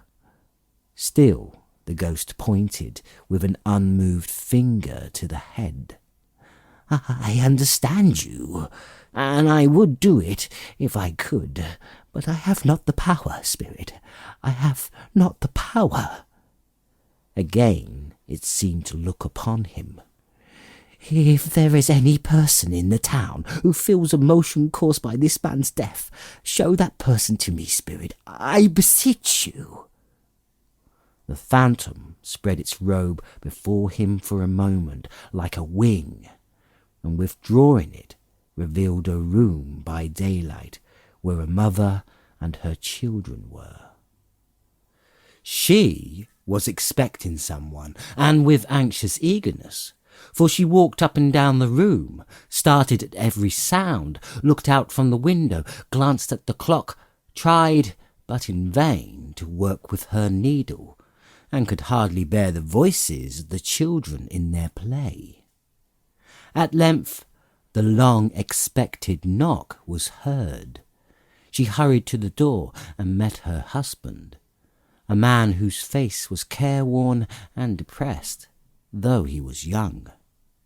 There was a remarkable expression in it now, a kind of serious delight of which he felt ashamed, and which he struggled to repress. He sat down to the dinner that had been hoarding for him by the fire, and when she asked him faintly what news, which was not until after a long silence, he appeared embarrassed how to answer. "Is it good," she said, "or bad?" to help him. "Bad," he answered. "Are we quite ruined?" "No, there is hope yet, Caroline." "If he relents," she said, amazed. "There is. Nothing is past hope if such a miracle has happened. He is past relenting, said her husband. He is dead. She was a mild and patient creature, if her face spoke truth, but she was thankful in her soul to hear it, and she said so, with clasped hands. She prayed forgiveness the next moment, and was sorry, but the first was the emotion of her heart. What the half-drunken woman whom I told you of last night said to me, when I tried to see him and obtain a week's delay, and what I thought was a mere excuse to avoid me, turns out to have been quite true. He was not only very ill, but dying then. To whom will our debt be transferred? I don't know, but before that time we shall be ready with the money, and even though we were not, it would be a bad fortune indeed to find so merciless a creditor in his successor. We may sleep tonight with light hearts, Caroline. Yes, soften it as they would, their hearts were lighter. The children's faces, hushed and clustered around to hear what they so little understood, were brighter, and it was a happier house for this man's death. The only emotion that the ghost could show him caused by the event was one of pleasure. "Let me see some tenderness connected with a death," said Scrooge, "or that dark chamber spirit which we left just now will be for ever present to me." The ghost conducted him through several streets familiar to his feet, and as they went along, Scrooge looked here and there to find himself. But nowhere was he to be seen. They entered poor Bob Cratchit's house, the dwelling he had visited before, and found the mother and the children seated round the fire. Quiet, very quiet. The noisy little Cratchits were as still as statues in one corner, and sat looking up at Peter, who had a book before him. The mother and her daughters were engaged in sewing, but surely they were very quiet.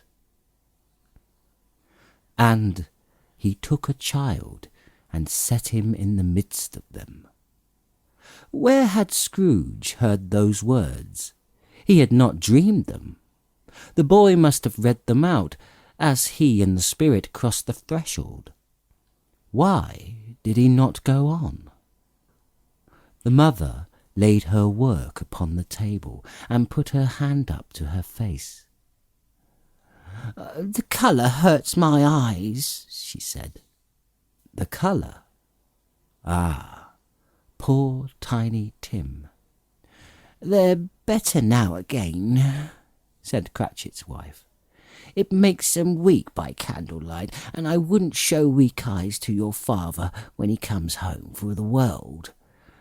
It must be near his time."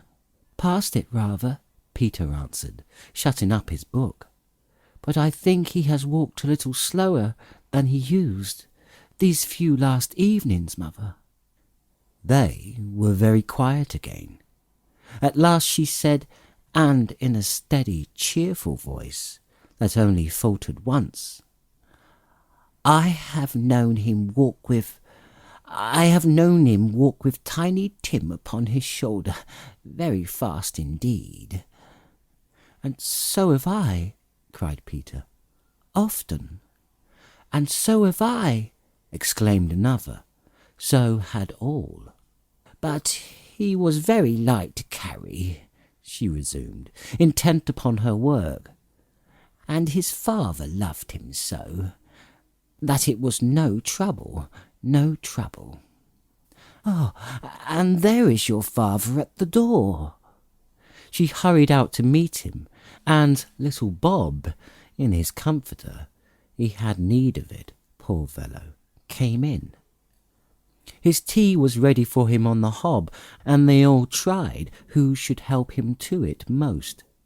Then, 2 young Cratchits got upon his knees and laid, each child a little cheek against his face, as if they said, "Don't mind it, father, don't be grieved." Bob was very cheerful with them, and spoke pleasantly to all the family. He looked at the work upon the table, and praised the industry and speed of Mrs. Cratchit and the girls. They would be done long before Sunday, he said. "Sunday? You went today then, Robert?" said his wife. "Yes, my dear," returned Bob. "I wish you could have gone. It would have done you good to see how green a place it is. But you'll see it often. I promised him that I would walk there on a Sunday. My little child," cried Bob. "My little child." He broke down all at once. He couldn't help it. If he could have helped it, he and his child would have been farther apart perhaps than they were. He left the room and went upstairs into the room above, which was lighted cheerfully and hung with Christmas. There was a chair set close beside the child, and there were signs of someone having been there lately. Poor Bob sat down in it, and when he had thought a little and composed himself, he kissed the little face. He was reconciled to what had happened, and went down again quite happy. They drew about the fire and talked, the girls and mother working still. Bob told them of the extraordinary kindness of Mr. Scrooge's nephew, whom he had scarcely seen but once, and who, meeting him in the street that day, and seeing that he looked just a little down, you know, said Bob, inquired what had happened to distress him. "On which," said Bob, "for he is the pleasantest spoken gentleman you ever heard, I told him. 'I am heartily sorry for it, Mr. Cratchit,' he said, 'and heartily sorry for your good wife.' By the by, how he ever knew that, I don't know." "Knew what, my dear?" "Why, that you were a good wife," replied Bob. "Everybody knows that," said Peter. "Very well observed, my boy," cried Bob. "I hope they do. 'Heartily sorry,' he said, 'for your good wife. If I can be of service to you in any way,' he said, giving me his card, 'that's where I live. Pray come to me.' Now, it wasn't for the sake of anything he might be able to do for us, so much as for his kind way, that this was quite delightful. It really seemed as if he had known our Tiny Tim, and felt with us. I'm sure he's a good soul," said Mrs. Cratchit.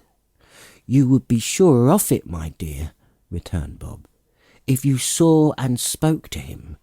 And I shouldn't be at all surprised, mark what I say, if he got Peter a better situation."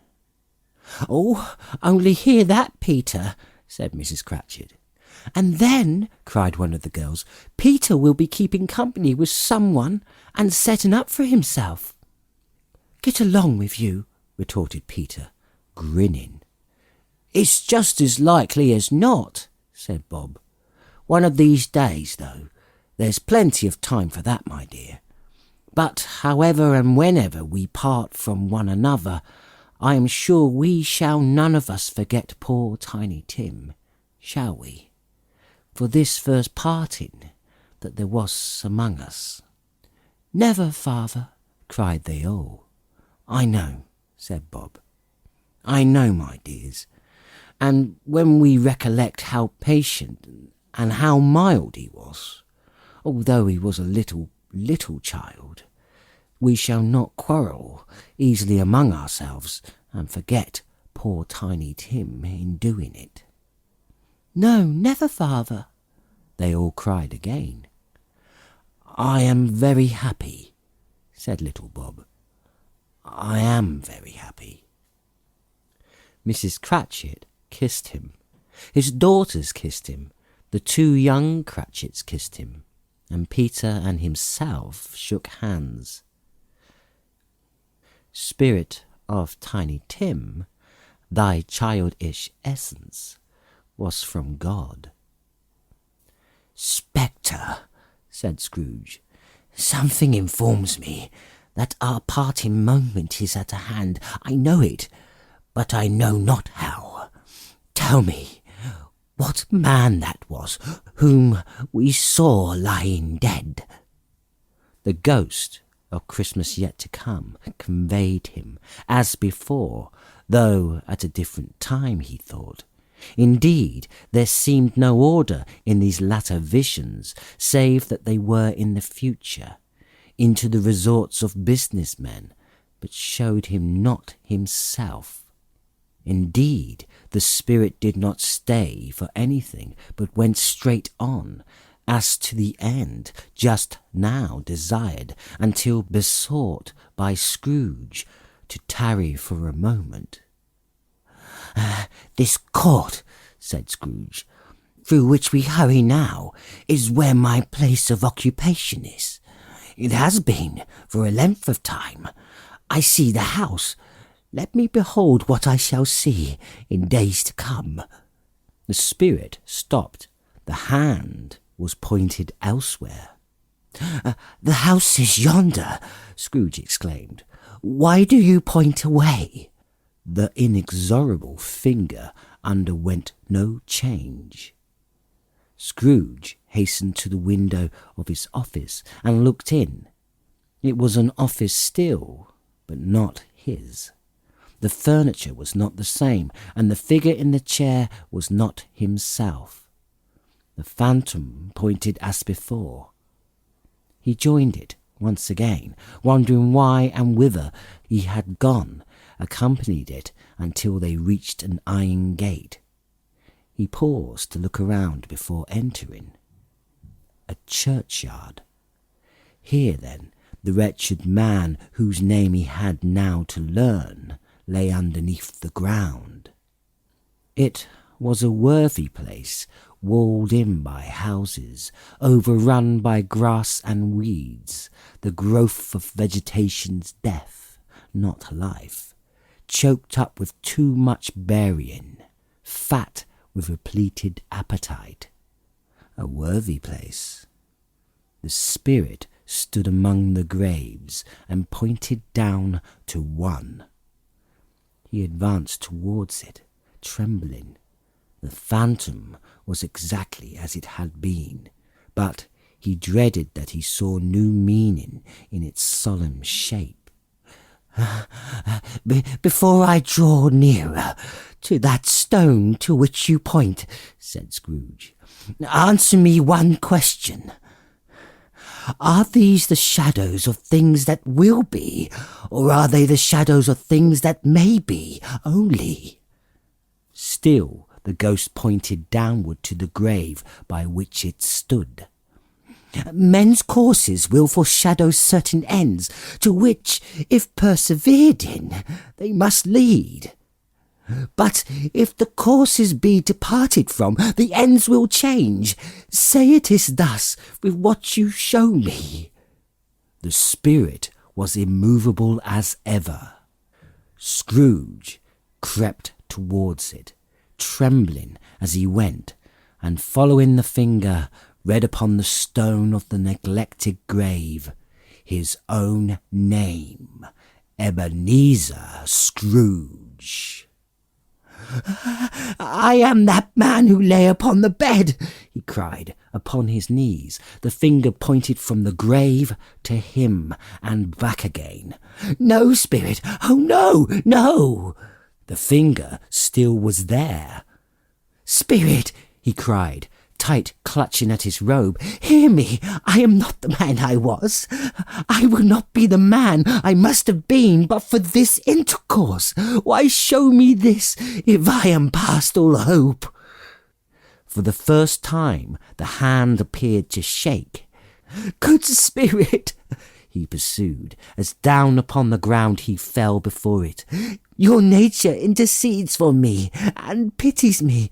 Assure me that I yet may change these shadows you have shown me by an altered life." The kind hand trembled. I will honour Christmas in my heart and try to keep it an all year. I will live in the past and present and the future. The spirits of all three shall strive within me. I will not shut out the lessons that they teach.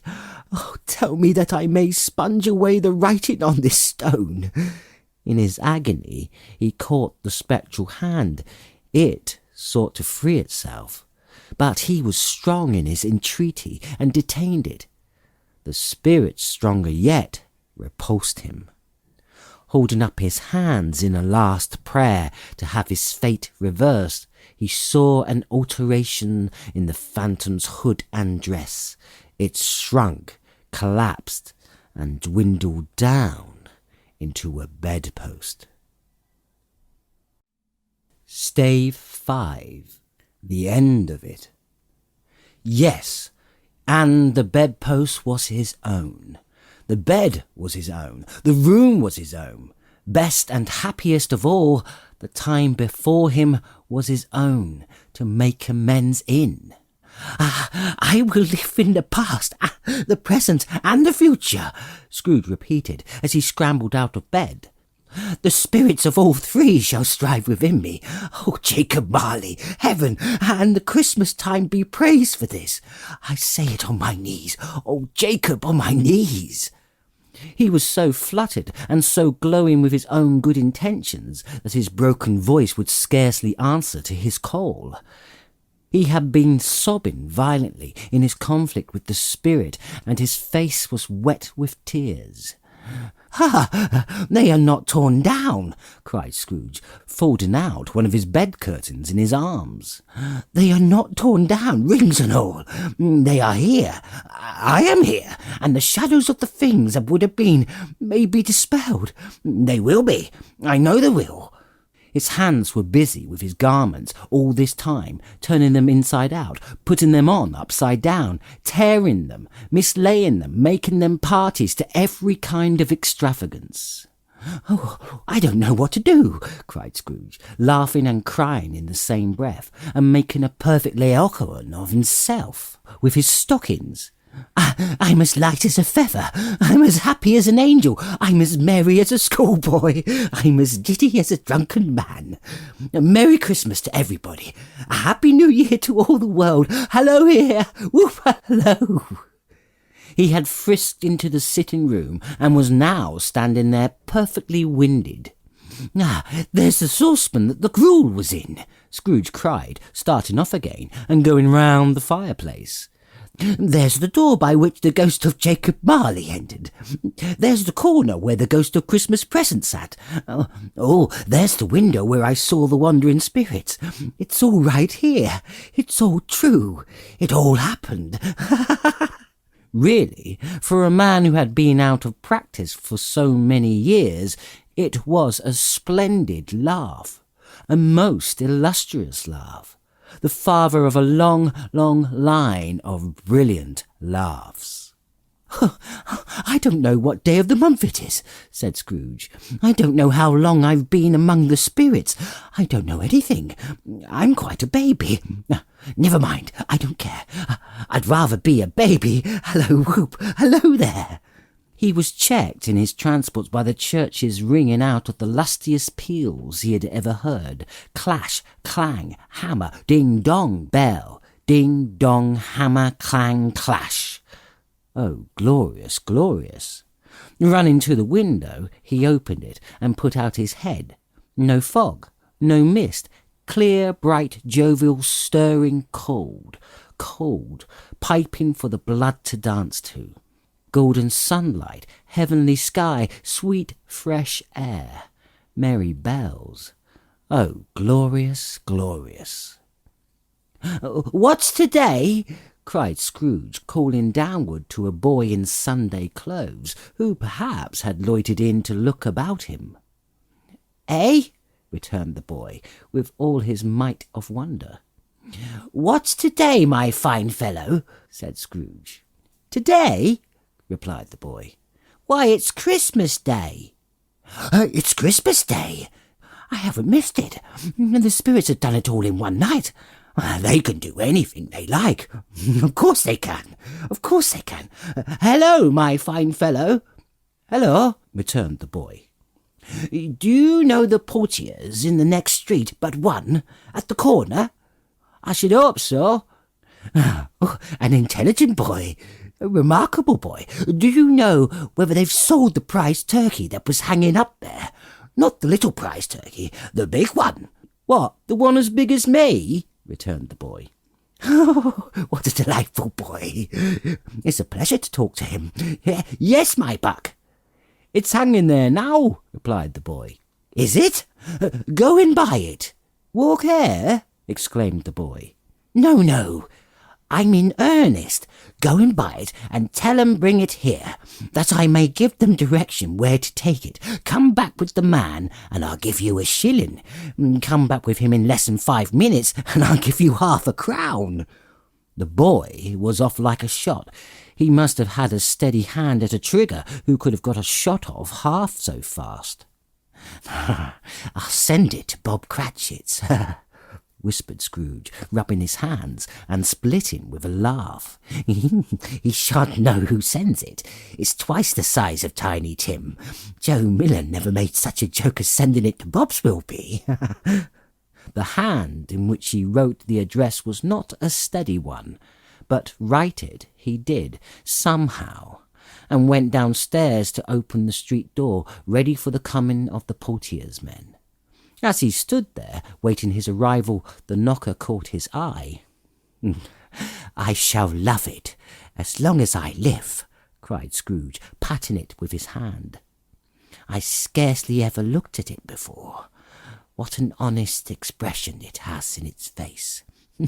It's a wonderful knocker. Here's the turkey. Hello, Whoop. How are you? Merry Christmas. It was a turkey. He never could have stood upon his legs, that bird. It could have snapped him short off in a minute, like sticks of sealing wax. Oh, why, it's impossible to carry that to Camden Town. We must have a cab. The chuckle with which he said this, and the chuckle with which he paid for the turkey, and the chuckle with which he paid for the cab, and the chuckle with which he recompensed the boy, were only to be exceeded by the chuckle with which he sat down breathless in his chair again, and chuckled till he cried. Shaving was not an easy task, for his hand continued to shake very much, and shaving requires attention, even when you don't dance while you are at it.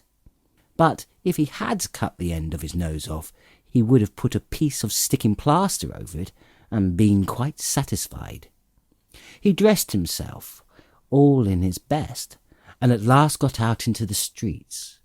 The people were by this time pouring forth as he had seen them with the ghost of Christmas present, and walking with his hands behind him, Scrooge regarded every one of them with a delightful smile.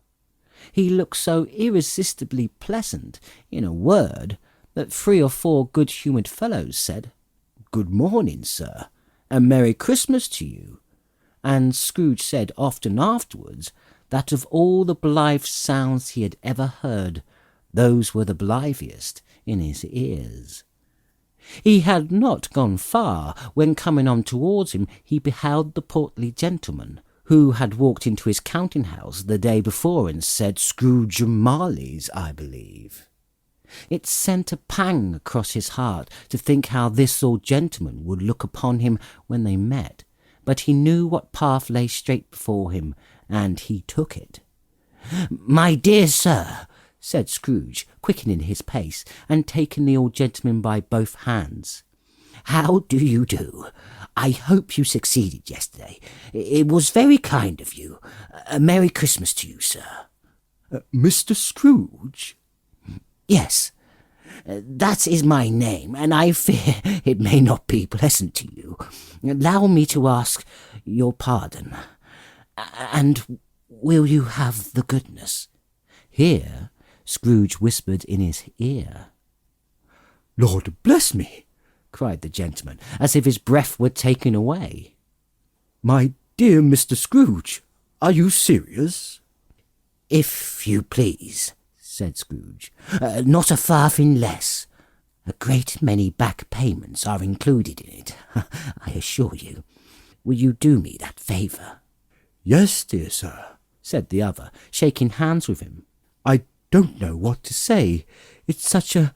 Don't say anything, please. Come and see me. Will you come and see me? I will, cried the old gentleman, and it was clear he meant to do it.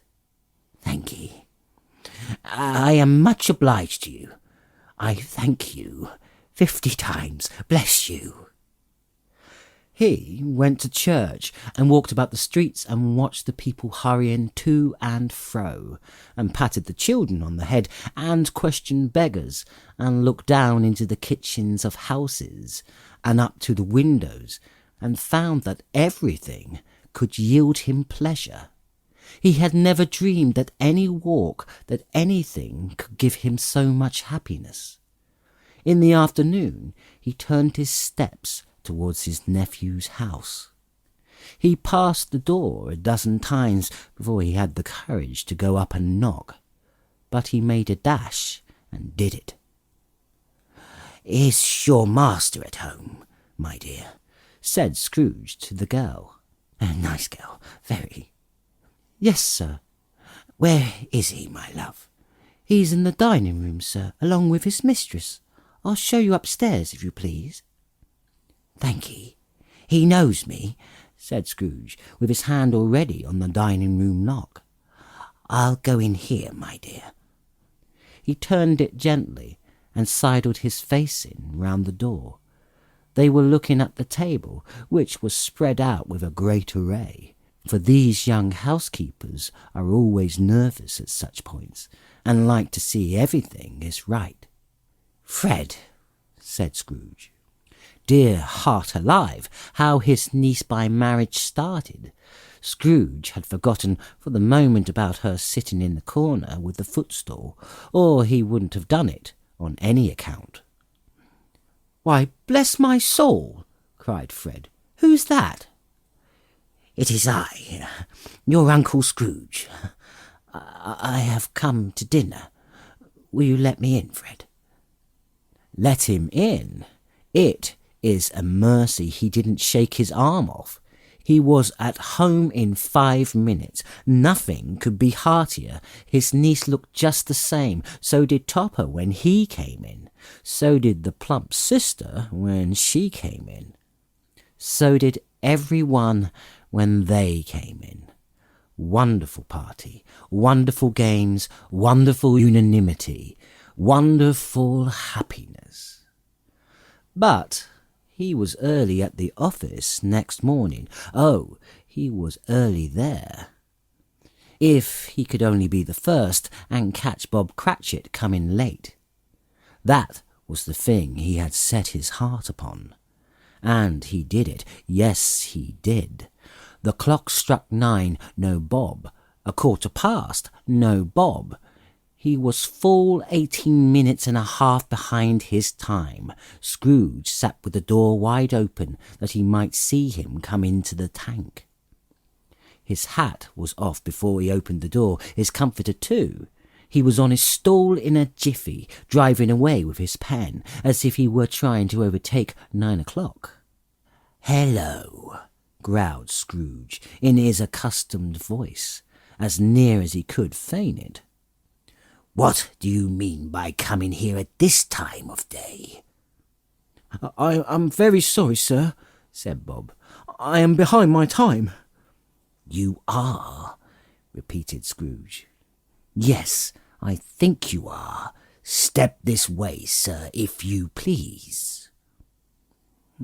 It's only once a year, sir, pleaded Bob, appearing from the tank. It shall not be repeated. I was making rather merry yesterday, sir. Now, I'll tell you what, my friend. I am not going to stand this sort of thing any longer, and therefore, he continued, leaping from his stall and giving Bob such a dig in the waistcoat that he staggered back into the tank again.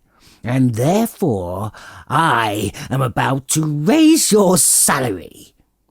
Bob trembled and got a little nearer to the ruler. He had a momentary idea of knocking Scrooge down with it, holding him and calling to the people in the court for help and a straight waistcoat.